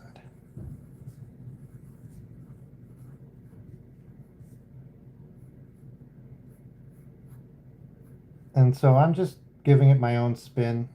And then I was talking about how much I loved the idea of Who Framed Roger Rabbit's portable holes.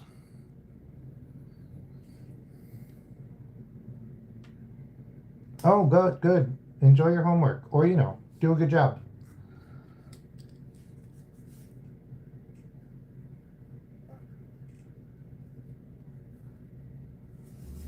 Homework's hard. They need to give less homework, at least in the United States. I don't know what other places are like. Like, yeah, never mind. It's fine. I feel like when I was in school, homework was like extra help that was given to everybody. It wasn't like, oh, here, this will help you. It was like, oh, here, this is for the people who didn't understand it in class. Everybody do this. And listen, if you didn't understand in class, do the homework. Totally. Right? Go to extra help, get some reading, do whatever it is. But, aye. So I feel like where I drew him, that would be like the normal height. Because I want him to be creepy, I'm going to just stretch him out a little bit and make his legs come out a little lower and a little like uncomfortable. Because I feel like, yeah, I already don't like it's not a very pretty proportion, and I think that's good. And we'll have the tail. We'll have the tail come out more from the side, I think.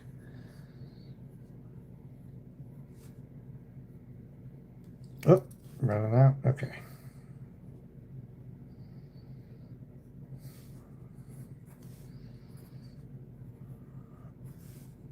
And probably, I don't know. I don't see any of the references to have feet's photos, but I think that's good. And then I was thinking, like, I don't know, like some candy.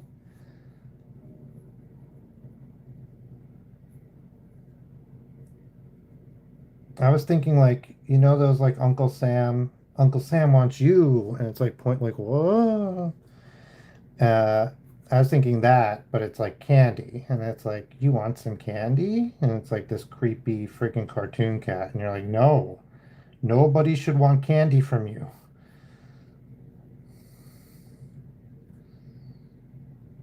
There's an old commercial when I was growing up.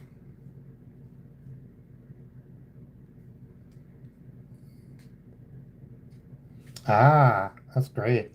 Yeah, like a cartoon. Yeah. So like The Mask is it's an old movie, but it's an older comic, and that was his superpower. Basically, he in a world he was in a pretty realistic world, and he was a cartoon character who could not only inflict massive surprise violence by being a cartoon and like being able to pull something out of from behind his back, um, but also he could take it because yeah, yeah, one of those strawberry like raspberry candy things. You got the third one in there. And it's just like uncomfortable um, circus font.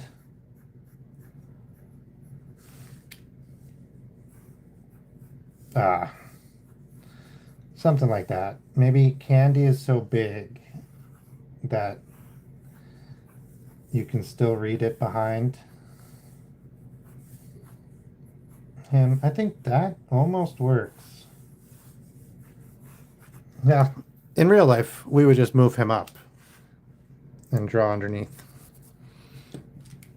Yeah. Want some candy? Creepy. Don't like him. Everyone should feel uncomfortable. This guy's a creep.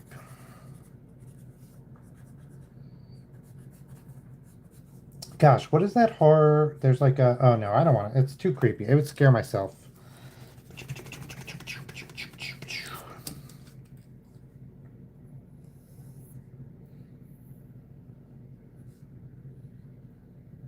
Okay. Pretty good. Pretty good.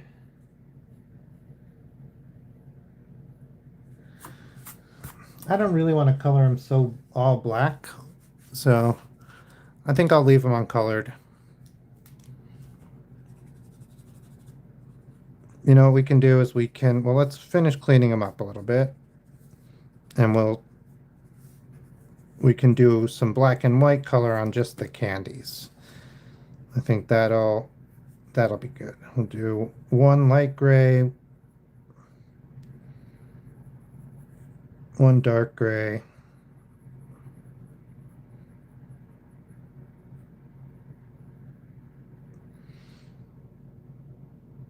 Oh, awesome. Thanks for letting me know, Doug. And one like this.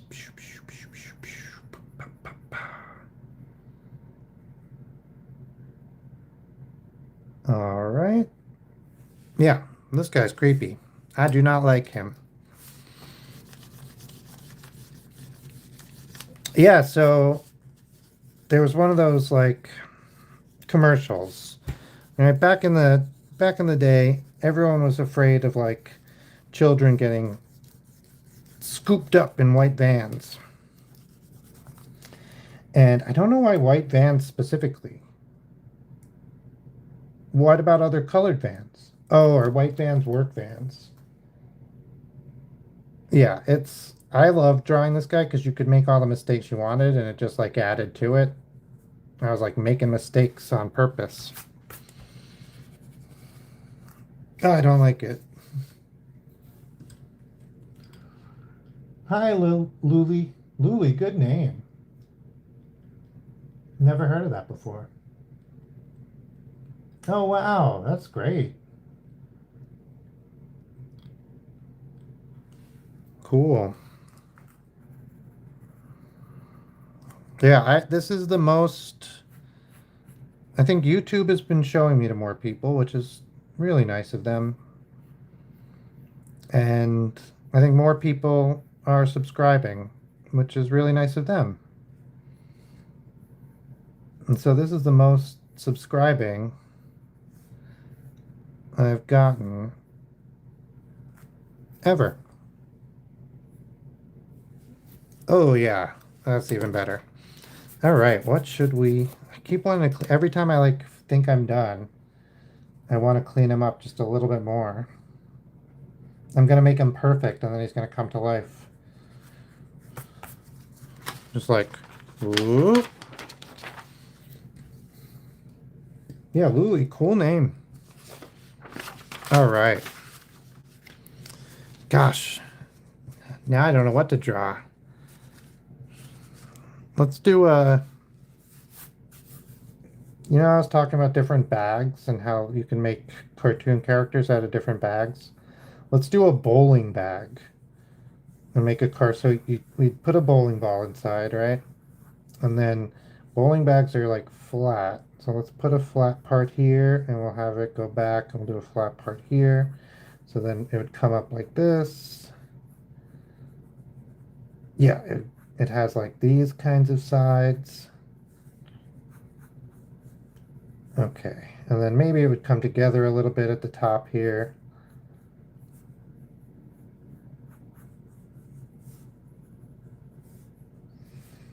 All right, so this is the base. Oh yeah, like the pillowcase guy. No list today. I decided I wasn't gonna do a list. I'm taking suggestions, but I am not taking requests today, which is fine. We'll go back to requests tomorrow probably, but it's been fun. Okay. Well, yeah, we'll do steampunk pillow guy. I'm excited for that too. Let's see.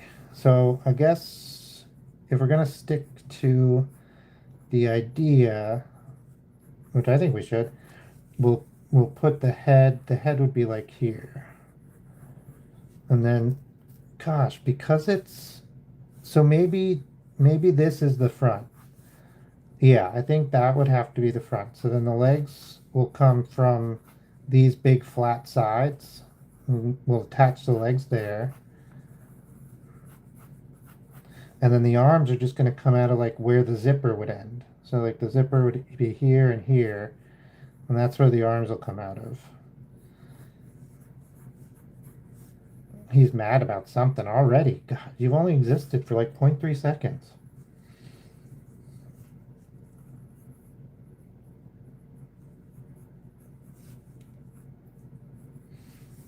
All right, not terrible. I mean, this was never meant to be good. This was just a weird experiment. It's a foot, another foot, some arms, an angry fist, another angry fist. Yeah, there we go. Get fisty. There we go. Same with this one. Turn into a fist, please. Thank you. Whoa, this arm is way too long. That's what happened. That's what he's mad about. He's like, my left arm is too long.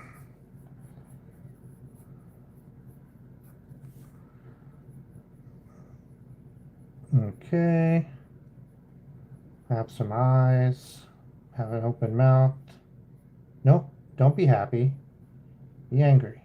There you go. Nose.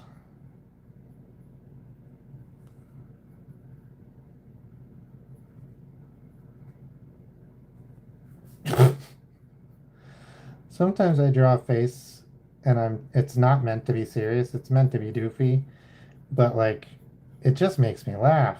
Why is this guy so doofy?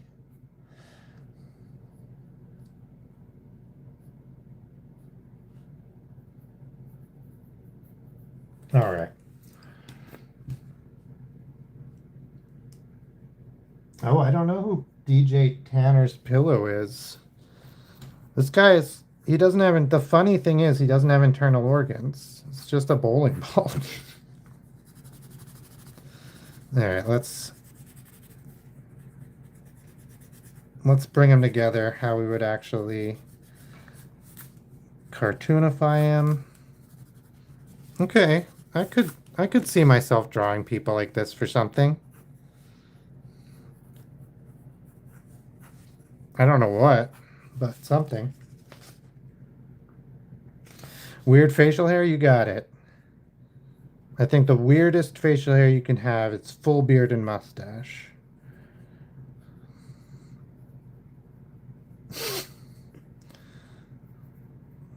It's a full beard, and then instead of it being a normal mustache, it's Dr. Eggman's mustache.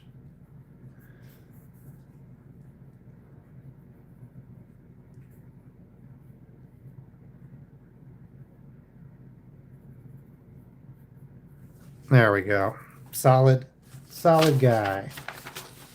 Ah, that cat is creeping me out. I did too good of a job. All right, a steampunk pillow person. So this is gonna be interesting, because what's the Okay, so let's use the fancy pencil. So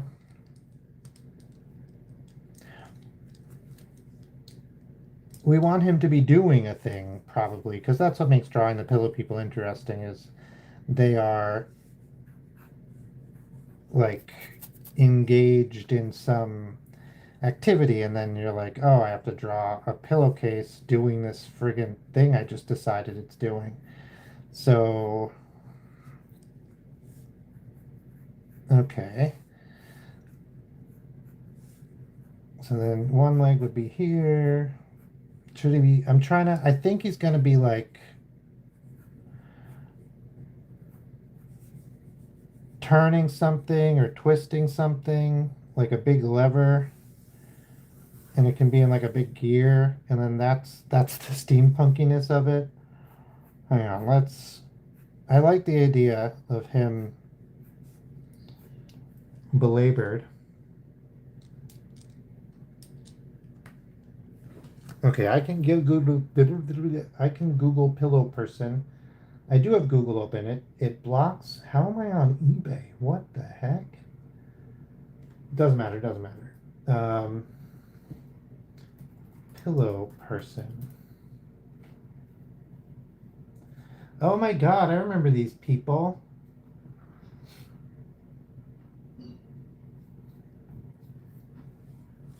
So interesting. Oh yeah, we can give him steampunk. Okay, yeah, we should totally yes, okay, let's see. We can clothe him. I don't know why I was imagining not clothing him, but of course. Okay, so I think this is going to be the basic. Let's make his head a little bit bigger than normal. I think that's more fun. Oh my gosh, there's something here. I didn't mean to draw this, but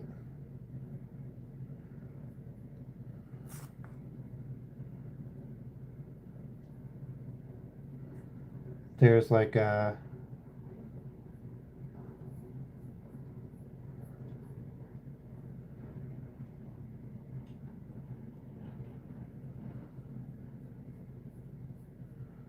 no, it's not as good as I thought. You know when you like see something in the clouds or whatever, that's what I was saying, but I think it's better. We'll do a new one.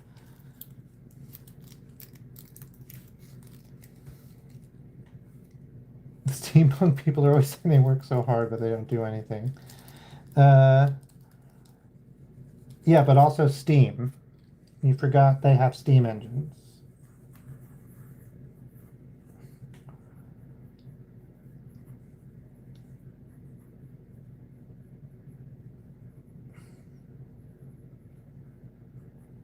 I don't know why I want him to look right at the viewer.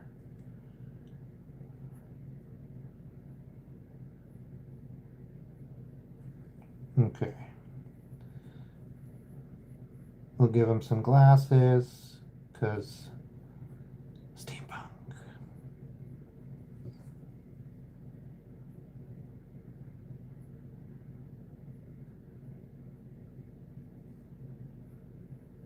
Oh, holding my breath again. Can't be doing that. All right. Not bad. And then what kind of a contraption could he be like belted into that would make this like there's something here. We'll give him a short sleeve jacket. I think I want him to have a short sleeve jacket.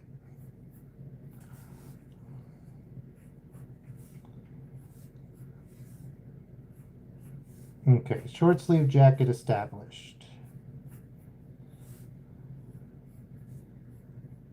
Pocket. Yeah, yeah. If I don't have my goggles, how will people know? That's a good point.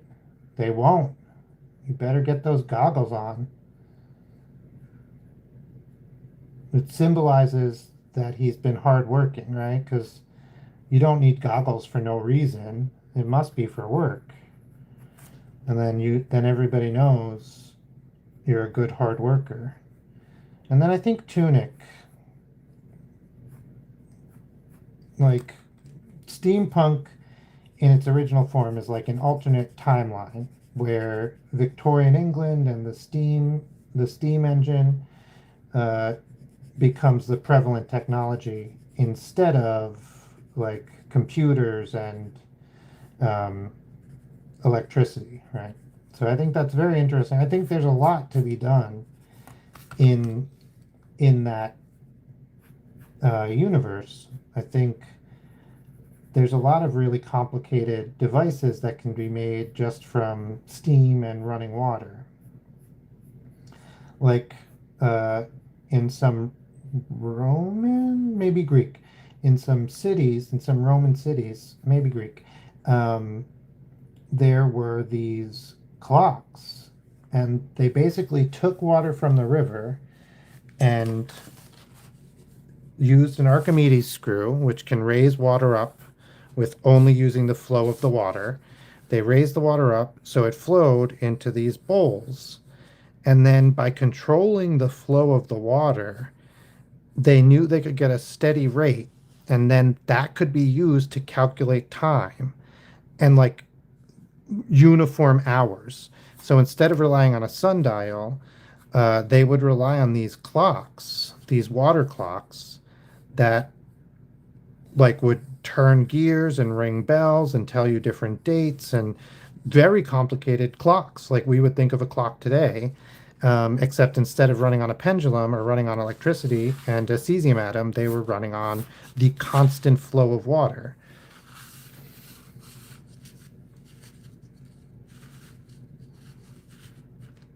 Oh, take care, Doug. Oh, hey, Miguel. Welcome, welcome. So that's what I was thinking. I want her to be like powering something crazy. Um, I like I like this jacket fashion. I don't His tunic goes up to his neck. His jacket is short sleeved. He has like some other skin tight clothes on. Like maybe he doesn't turn out to be steampunk, but I'm trying. I'm trying. He's turning out to be something. He has his little tunic. Wait, am I on? Yeah. Okay. So I'm going to erase some of this just so we can see what his tunic looks like. We have where his legs start. Okay. So now we have to come up with some machinery or something. What is this? Oh, yeah. I was putting some buckles on this jacket. I'm going to keep doing that for a second. Just a couple of jacket buckles. We'll do a little like seams for where this pocket is. So it's not a... Okay. And then maybe he's like... Oh, it finally started raining. This is where those buckles go. We can't see that one because it's behind his arm. Okie dokie. Hello, Oddfud. Yeah, I said making him power a useless machine. I heard you. I see you. Suggesting that thing. I don't know why I just did a really detailed ear.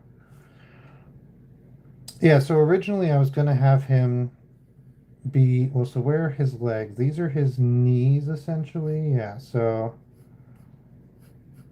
And put a foot there. And put a foot there, kind of. Yeah. This one will be flat. This one will be in the process of making motion. And then, so we can have something that's like...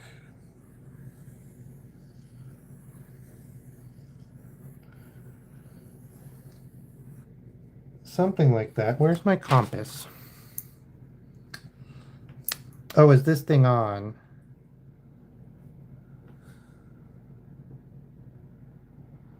So we'll do halfway and then we'll move it this way there. So that. Okay, a little bit more and then move it this way. Okay. Okay, I did it already. It's very little difference.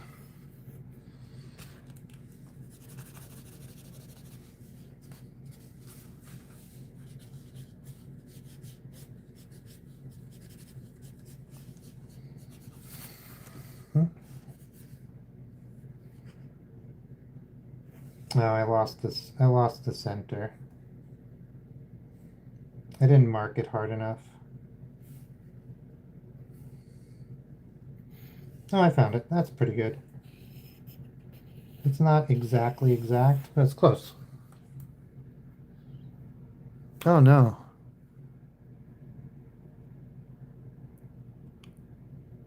All right.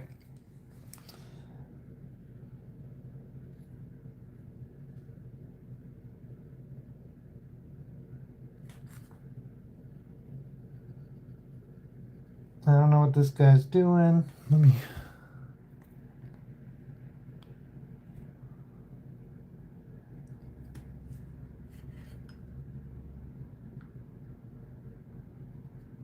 Featuring watch collectors? No.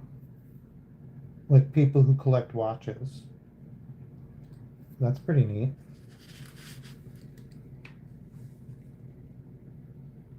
That's what I was kind of imagining. This guy's like in the middle of a watch or something.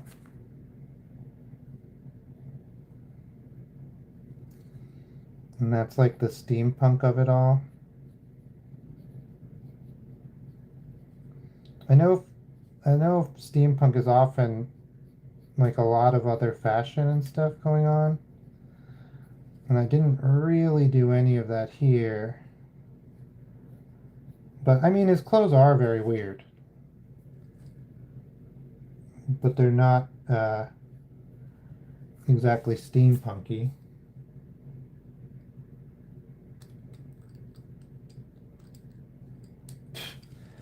No, I was watching Watch Collection. No, we there was that story I listened to about watches actually. And then on my podcast they were talking about a guy who built watches, but that was like 2 days ago. So, yeah, I don't know. Ooh, you know what he could do? Like, what are those like Baghdad batteries? He could have one of those on his back. Gosh, I don't know. I don't really know how to build one of those. So it's an outside shell, and then an inside rod, and then an outside rod. Basically, just anode, cathode. It's fine. Just looks like a battery, right? Like,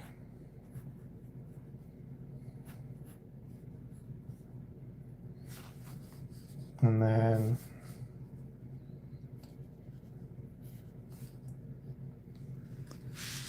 now what are we doing with his legs? I think short pants, but he has like a chain hanging down.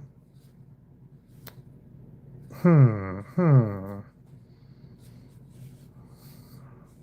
Yeah, I guess what I was thinking in a way, like so much of steampunk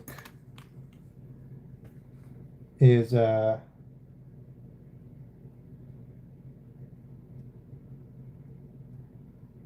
my brain is turned off.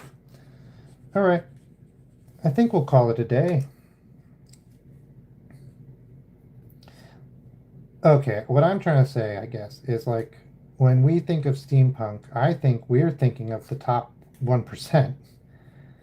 And I think in a steampunk world, in Victorian London, or yeah, writ large, like there are tons of people suffering in these terrible factories in order to like produce the goggles. Or I was just reading about these guys who they're knife grinders, they're the grind men, and they would it was kind of cute because they would have their dogs at work, but essentially they ground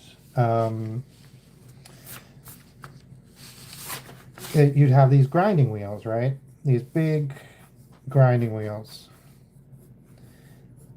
And they would be spun, usually by machinery at this point, and there'd be a bunch of them lined up next to each other, and they'd all have a spindle running through them, right? And the spindle would spin, and then you would take a knife or any kind of scissors or whatever before they were made, usually, like before they were given to the public. This isn't a sharpening, this is like actually grinding the original edge, right? And then you'd have a grinder, like a human who ground the edge, and he would stand there and he would grind the edge. And eventually they were like, well, it's like destroying people's backs because they're bending over in order to grind these things. So instead, they started having them like lie down, right? So then the grind wheel would be here in the floor, and you as the grind man would lie here, and you would grind your knife or your scissor blade or I don't know, the sword blade or whatever it is that rich people want you to grind onto the grindstone. And again, it would be running through, so there'd be a bunch of other guys on either side of you also grinding on giant grindstones. And then you have like your dog would like lie on your legs because these would be in basements because I guess that's makes the most sense because of the stones. I'm not sure why they were in basements. Anyway, it was a terrible job because these guys ended up inhaling a bunch of little metal dust, and that's really bad for you. It was before they knew about, masks or caring about humans. And so it was cheaper to just replace the guy than it was to provide the PPE for the corporations that were running everything, the rich people. And I think that's still basically true. But you have these, this guy actually does not look half bad. I do like this guy. You have these jobs like that are just terrible. Like actually nearby me there was these the radium girls, or nearby where I grew up, not me anymore. The radium girls, right? And they would paint the dials on watches. Oh my God, the watches again. Uh, with radium, which was a radioactive substance, and because it was radioactive, it glowed in the dark, right? And they were taught to do it by like licking it to make a point and doing all these things, and then that really it destroyed them. It their their jaws were falling off. It was really a terrible job, and it just it was cheaper for them to pay off the lawsuits of the families because basically none of the families could sue because they couldn't afford to. And so, of the families who could sue, you could just pay off those lawsuits. And it wasn't until a class action lawsuit got passed, which then made it more too expensive for them to continue, that it finally stopped. Really a terrible thing. What if he has this battery and he's carrying around this big old battery to like light a light? I think that would be pretty because we this is steampunk, so like there's not a ton of batteries. You just have we don't there's not the electric engine, right? So this would be like a Baghdad battery, like just like a basically a giant potato battery. So it wouldn't give you a ton of he powers everyone's pedometers. Yeah.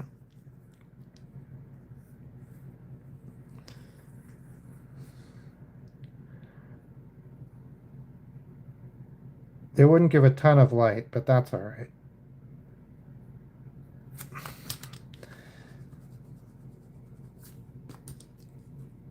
I don't know how he lost his eye. It's a story and a half, probably. We'll never hear it.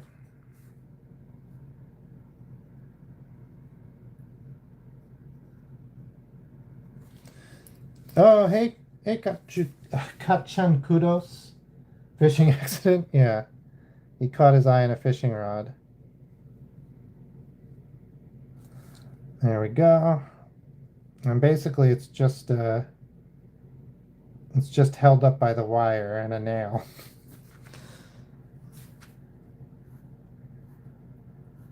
And this little like it's probably metal because they're good at metalworking for some reason, these steampunkies.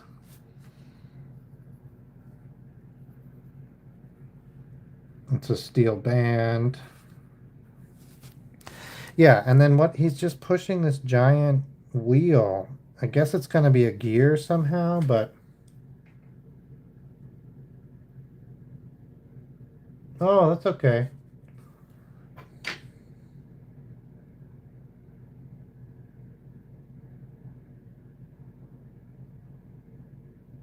Yes, that's my favorite part. He's like, he's already, it's all bad. He's doing a terrible job and he's using resources to do the job.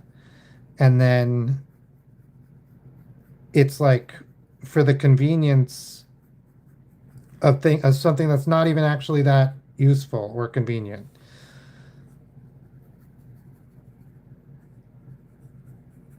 This poor fellow.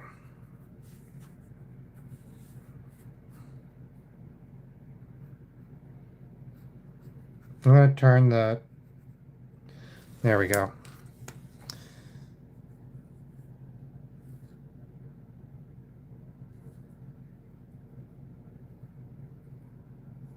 I'm gonna turn this collar bit into a piece of his jacket instead of the tunic. I'm just gonna do that by adding a little buckle to it.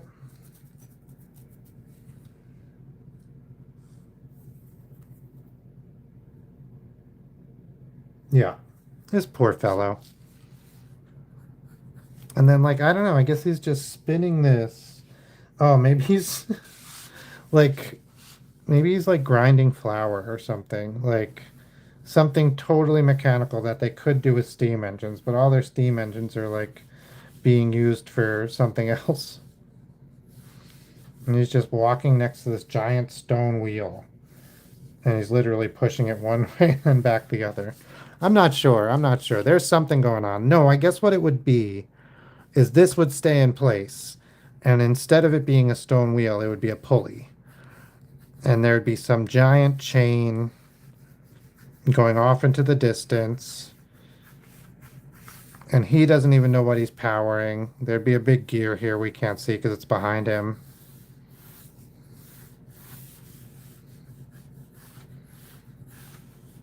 And he doesn't know what he's powering, so we don't know what he's powering. I think that's good. Make it like a bicycle chain style. So I'll just have a couple of links like that.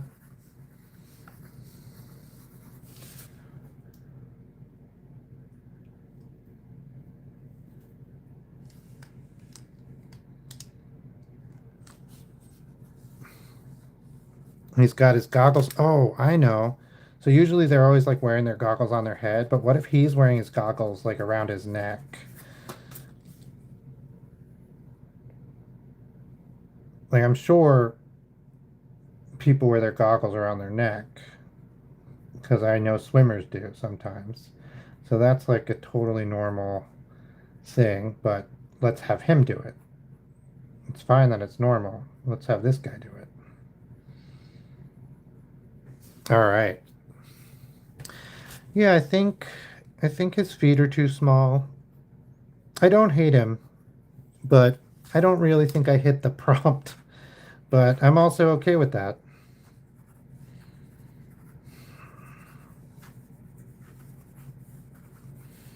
Maybe there's another. Oh man, could you imagine? So there's two like handles, and then every time he spins it, he has to like step over it and grab and duck to grab the other one. Ah, what a day. What a job that would be. What a terrible job that would be. Hey, Mr. Possessive. Welcome. I'm doing like what I imagine is the working class of the steampunk universe. Like under the streets of a beautiful steampunk city, you have this guy who's like powering some unseen gigantic machine.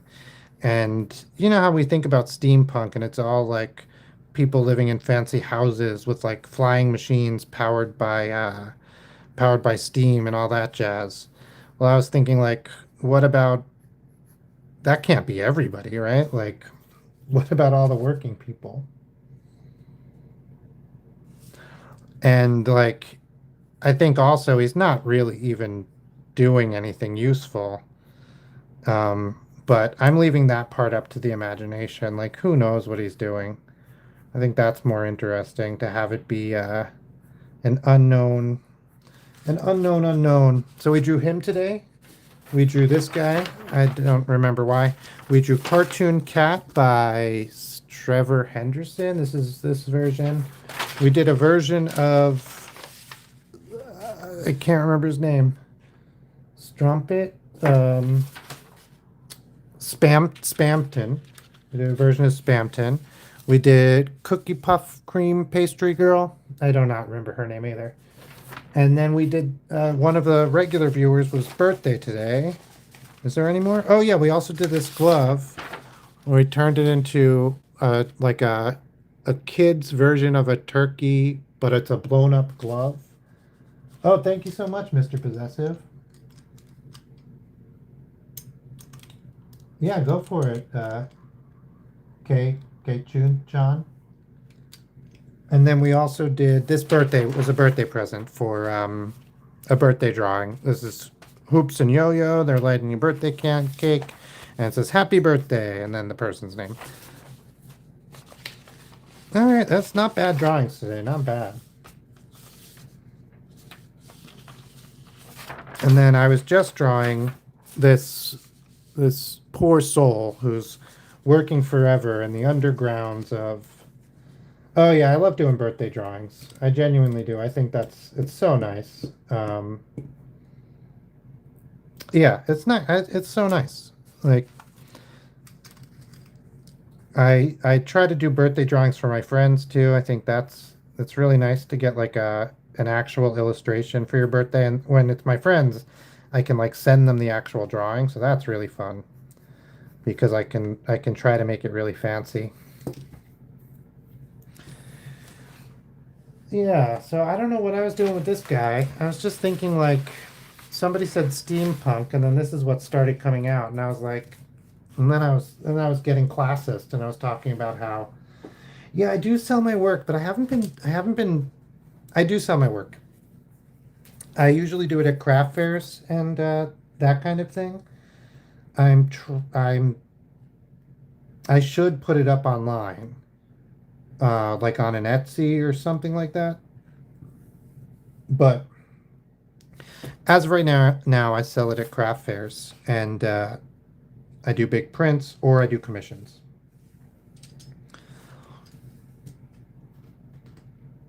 And that's really fun. I love doing commissions. I've done some people's pets. I think that's really nice. Like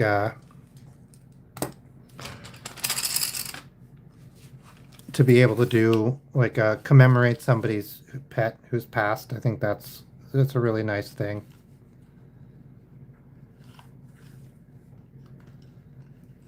Okay, yeah, we'll get a Patreon. I think you can sell things on Patreon too, not just the not just like the tiers, right? You can like actually sell stuff on Patreon. I'm not 100%. I'll have to look into it.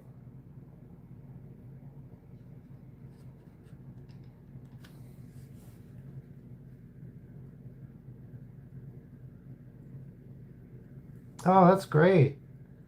Yeah, we uh I did some craft fairs out in like Montauk and the Hamptons out there. And I don't know why I didn't even think of thinking trying to do any place in New York in the city. I think that makes a lot of sense. I'm in New York also. Oh yeah, tell me, you can tell us the story. Uh, Chen, kudos.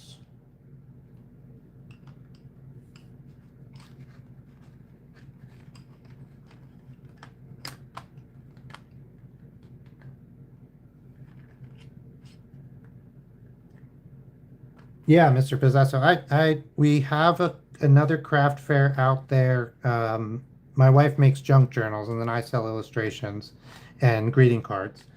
And we have another craft fair out there in Southampton on December 6th. So, and then I think there's another one in later in December, like a Christmassy one. And then I just had a print sale where I was a part of, where I sold a bunch of my prints with like a bunch of artists. There was like 30 something other artists, and some of them were even like name brand artists, not just store brand like me. Let's see. Let's make his clothes. Let's do some dinginess. Let's do I'm thinking like canvas kind of Carharty. That's good, but let's get some spots where like it's been rough and tumble. Actually, let's make it denim instead. Um, so let's do this brown as like stainage and wear and tear. Oh yeah, that's great. Yeah, gosh, we've done some framed prints for people as gifts. I think that's really fun.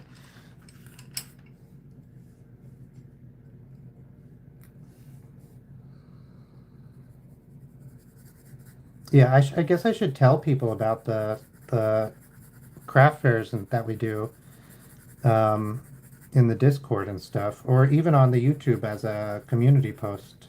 I don't know. I didn't even think of that. I feel so silly.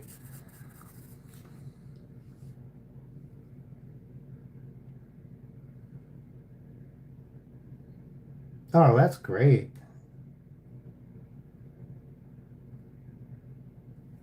Yeah, I should do. Yeah, that I love the idea of a go-go boy getting tipped a Metro card, and then like, man, I could imagine doing some really. I don't generally do like people, um, but I could definitely imagine like drag queens because of um,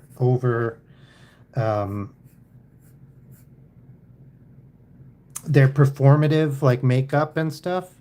It could be really great to do portraits of them. Yeah, yeah. I bet. Hang on. God, Sean, kudos. Let me read this. So I was a little devil on the playground when it was recess one day. When it was recess, I wanted to go down to the slide, and Kim was crying because he wanted to go down, but he was scared. Okay, dramatic. That's such a good. Oh my God, sculptures. Yes, that would be great. Like I've been wanting to get back into sculpture. I did some sculpture a while ago, and I still do some like very small sculptures, although I don't sell those. Um, but yeah, that would be so neat.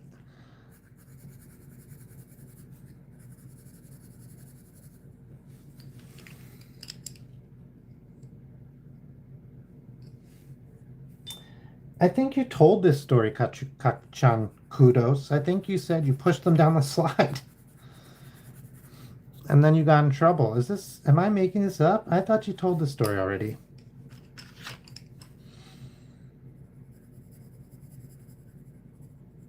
Another thing I was thinking about this battery that he's carrying around. Oh, that should be red because it's copper. This battery that he's carrying around, like, could shock him, right? Like, that's this poor fellow. All right, he's coming along.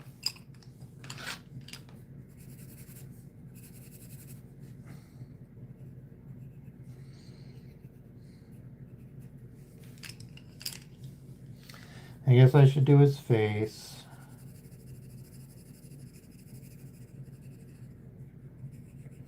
Someone asked before if I liked fishing. I don't, but I didn't understand it for a long time.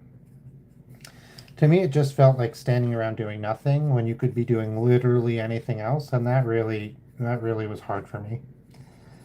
But one thing I like to do is go to the beach and sit on the beach and just chill, right? And somebody said that's what fishing is, right? It's not about catching fish. It's something to do. It's an excuse to sit around at the beach. And that I get it, but I'd still rather just sit around at the beach. Like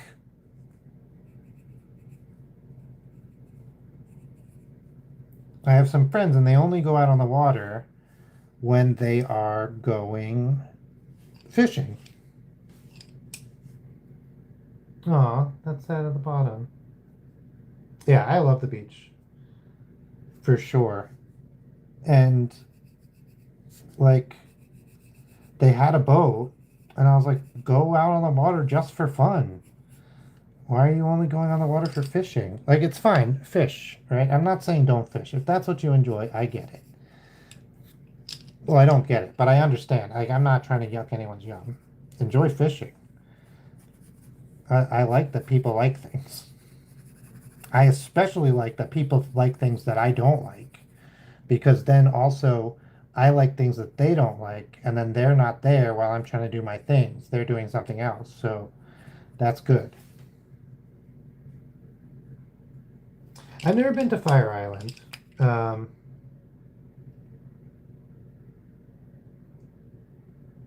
but yeah, I spent a lot of time at the beach out in the Hamptons. My family lived out there for a while. So beautiful beaches. Like sometimes rated, like they often get rated top, some of the top beaches in the world, which is crazy.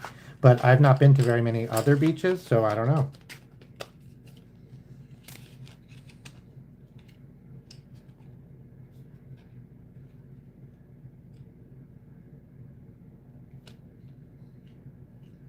Yeah, that's what people have said. Like it's very party-y, which is great, right? Like that's what Montauk has turned into. It's become very much this big like party type thing. I'm a little old to be partying off a lot, but still very cool. See my previous statement of me liking that people do things I don't.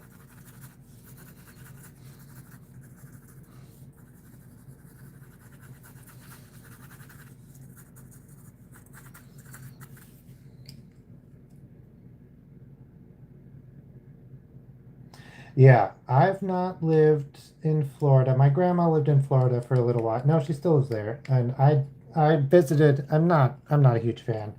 And then I lived in Pennsylvania and Vermont and Washington State. And I agree, man. There's something I always wanted to go back to New York, and so we are back in New York now. We're just a little bit north of the city.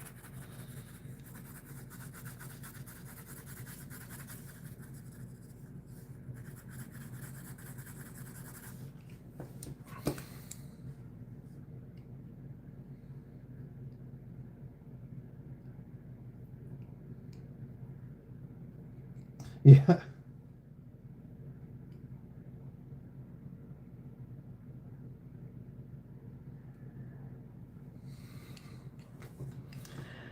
yeah. It's something else. It's especially with everything that's going on now.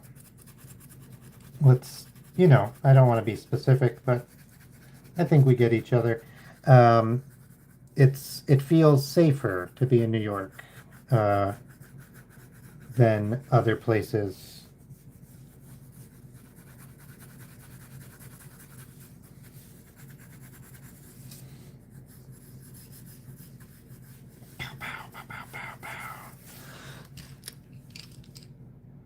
See, now I've done his jacket in blue, and I've also done the background in blue.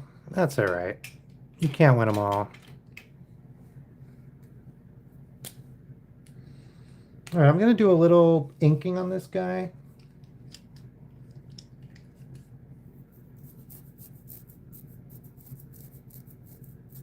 Yeah. Oh my God. One of the thank God for the news. Like I was so happy because that's gonna have an effect. God, I hope it does on everything. A knock on effect. Yeah, I'm not straight, but straight presenting. I have a wife, and so I feel in some ways that's very lucky. Um,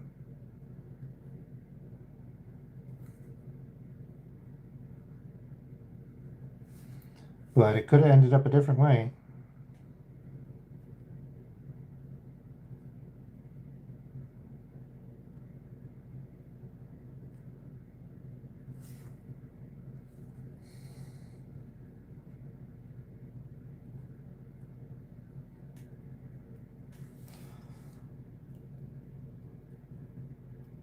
Thank you. Yeah, for sure, for sure. Oh yeah, I heard he showed up to some club.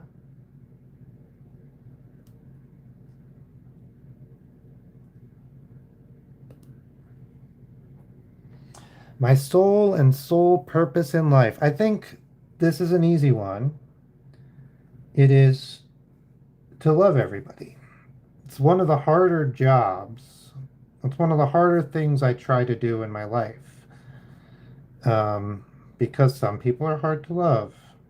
But I know it might sound a little weird, but I think it's really important to love everyone. And that's my purpose in life.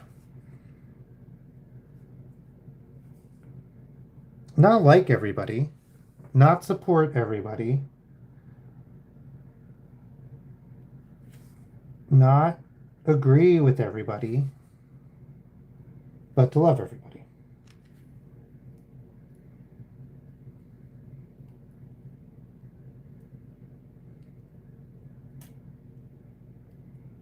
Yeah. Um, yeah. So, you know, I think I'm lucky. I was raised Roman Catholic, but my priest was chill AF. And so there was a lot of trauma with that when, like, especially back in the day where it was less like accepting of same-sex attraction and stuff. That was really confusing for me and really hard to like wrap my child's brain around or young person's brain around. And so I drifted away from the church a long time, but I really liked the scripture, or not the scripture, but the sermons, right? Like I think I think that can be really helpful to hear people talking about how to treat other people. And Jesus says love your neighbor. And he says love your enemy as love your neighbor as yourself, love your enemy as your neighbor. And so loving others as I love myself was the key for me to liking people or loving people that I didn't.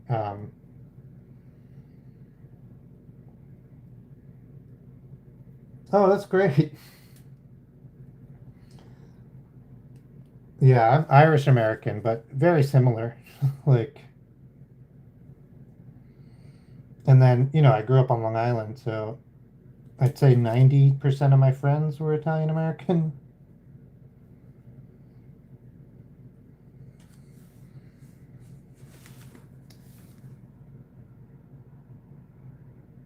And that was the trick for me, was loving people as I loved myself. Because I was like, there's people who've done terrible things. How do I love those people? That was my big hurdle, right? Like there was people in my life by the time I really started thinking about this. There was people in my life who I sort of hated because they had hurt me. They'd done terrible things to me.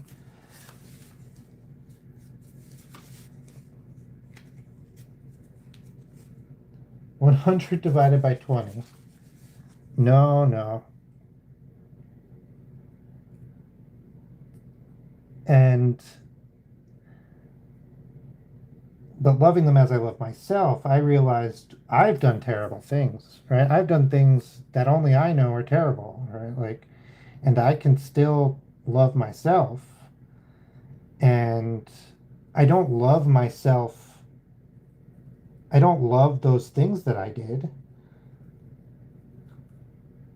I love myself in spite of having done bad things when I was younger or, you know, because I've hurt people myself. And that's when it started to click for me that like I could love other people even if they had done horrible things because I didn't have to love those horrible things. I didn't like love is not, it's just, it's more,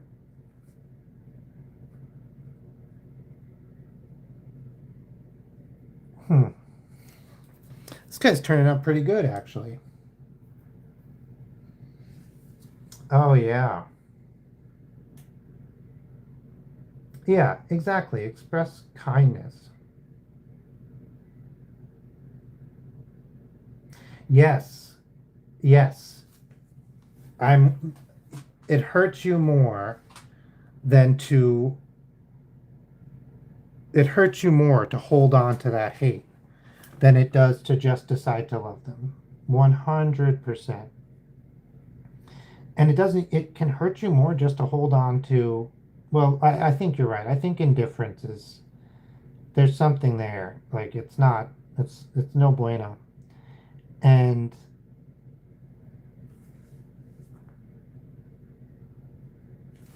I keep holding my breath while I'm inking this.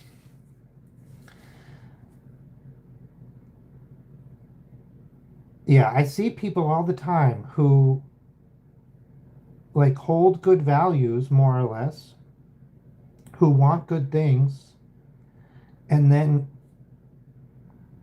still have this like hatred or this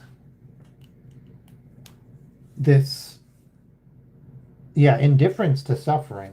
That can be really terrible too. But yeah, like or this vengeance they want to inflict on people. And not only am I like, man, that is poisoning you, right? That is not useful to you. This isn't protecting you. This isn't doing anything for you except for poisoning you. But also, like, it's it's making your life worse. Like you're actively hurting yourself. Not only are you poisoning like your life on a grander scale, but you're also hurting yourself like concretely and right now because you're I don't know.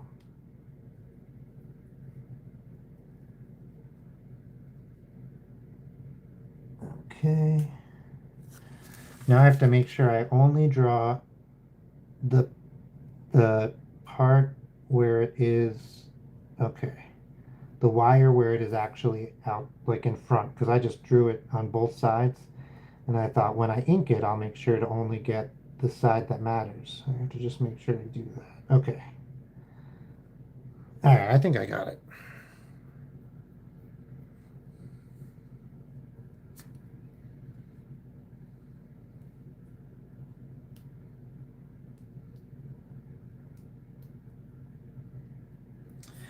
Yeah. Yeah, that is interesting. I think I struggle with that. Um, my dislike or fear of things holding me back. But I'm trying to be better. I'm actively trying to be better on a regular basis, and I think it's working.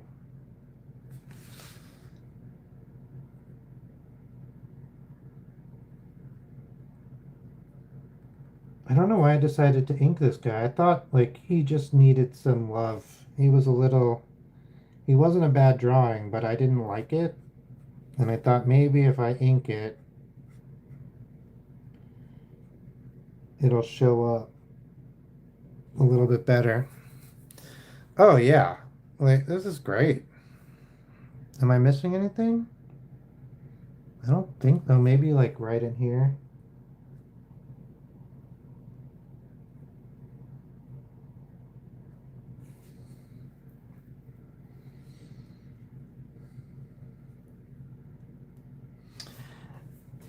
Yeah, so I had my fear, the fear that was most often holding me back was just like being afraid people would be upset with me or being afraid that I would fail, which is crazy because if you're afraid you fail so you won't do a thing, you're failing. You're just succeeding in failing.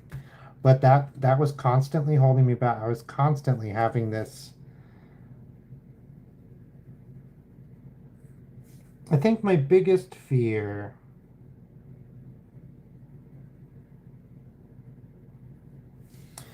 gosh, I mean, right now,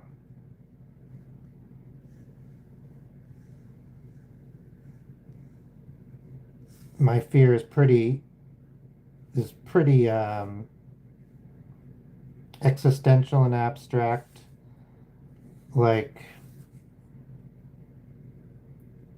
I'm afraid that the situation in the US will progress to a point where many people are suffering. And I really don't want that.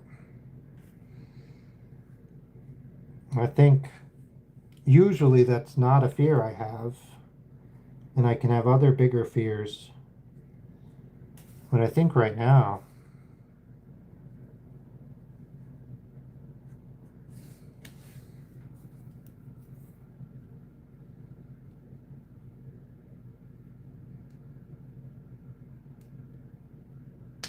yeah,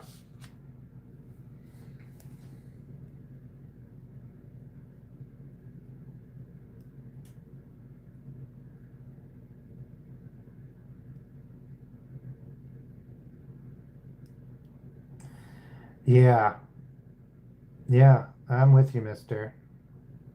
I'm with you, mister. Yeah, come on, brain. You know your age. I'm 40, but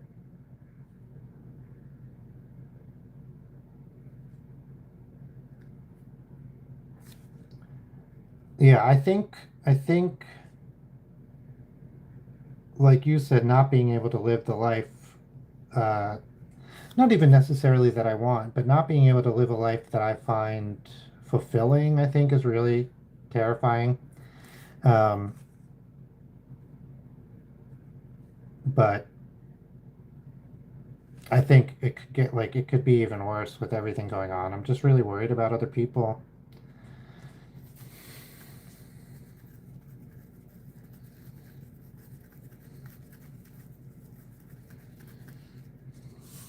We just recently moved, and so we're figuring out the new place. We're trying to find a place to volunteer. You know,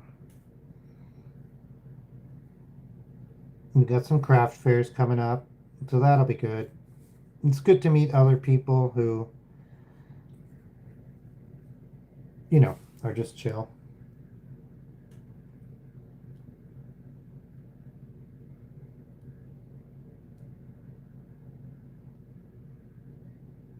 Oh yeah, being unable to ask for help. Oof.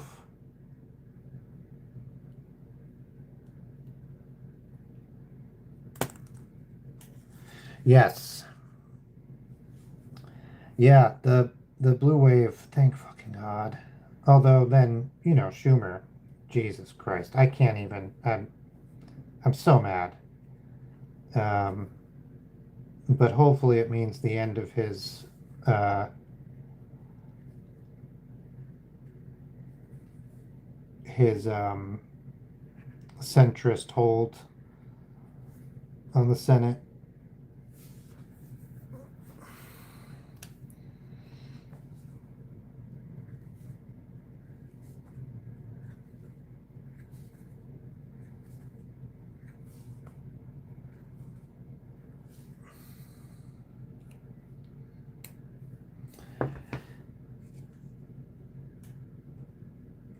Yeah, yeah, art and interaction are so important. Yeah, so yeah, billionaires, Jesus Christ, they're, oh my God, I can't even. Yeah, a big reason why I started streaming on a regular basis is to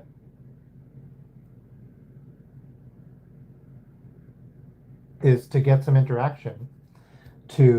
We were basically being kicked out, um, like all of the sudden, and then we were kicked out twice. It's really a crazy story. So we were living with my wife's parents, and then they were getting rid of the house. They wanted us to come with them. We've been taking care of them for years, so it only made sense.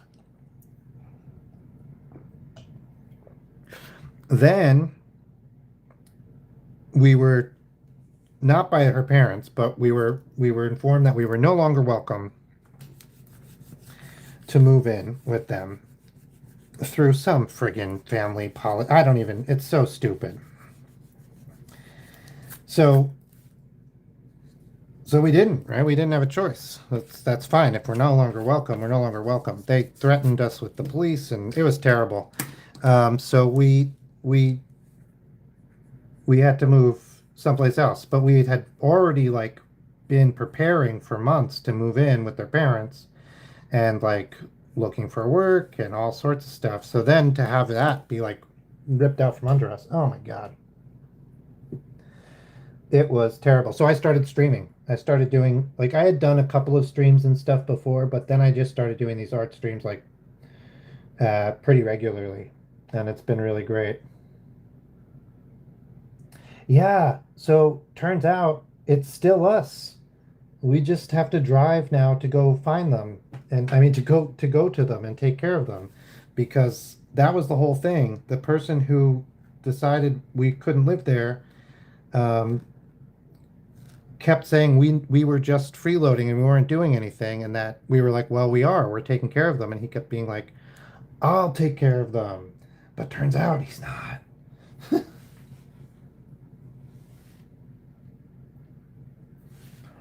Yeah, yeah. God, kudos. That's terrible. Um, I'm no contact with my mom. Terrible childhood.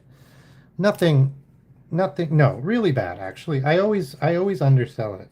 I always make excuses, but it was particularly terrible. It's like a lot of things that my family did get used as examples in movies to paint somebody as like the worst person ever.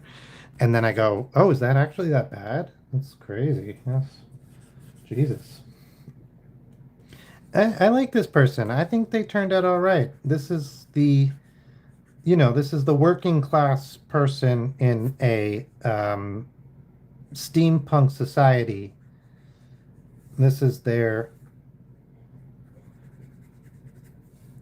underground, turning the cogs so that the 1% up top can have those pretty steampunk lives you read about in steampunk books. I don't know. Do steampunks make books? Anyway, I think I'm going to get going. Mister, really good talking to you. Kakchan kudos. Thanks for coming again, and always good to hear stories from you.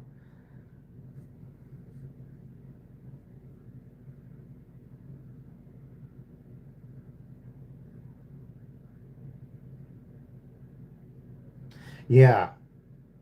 Oh, awesome. Yeah. I'd love to see you again.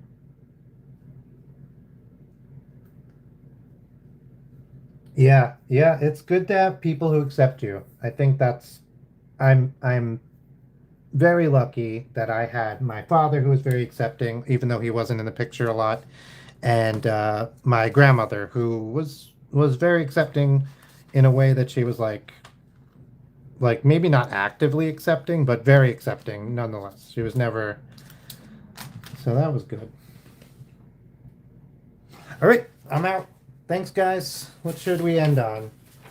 Let's end on cream puff cookie. Bye.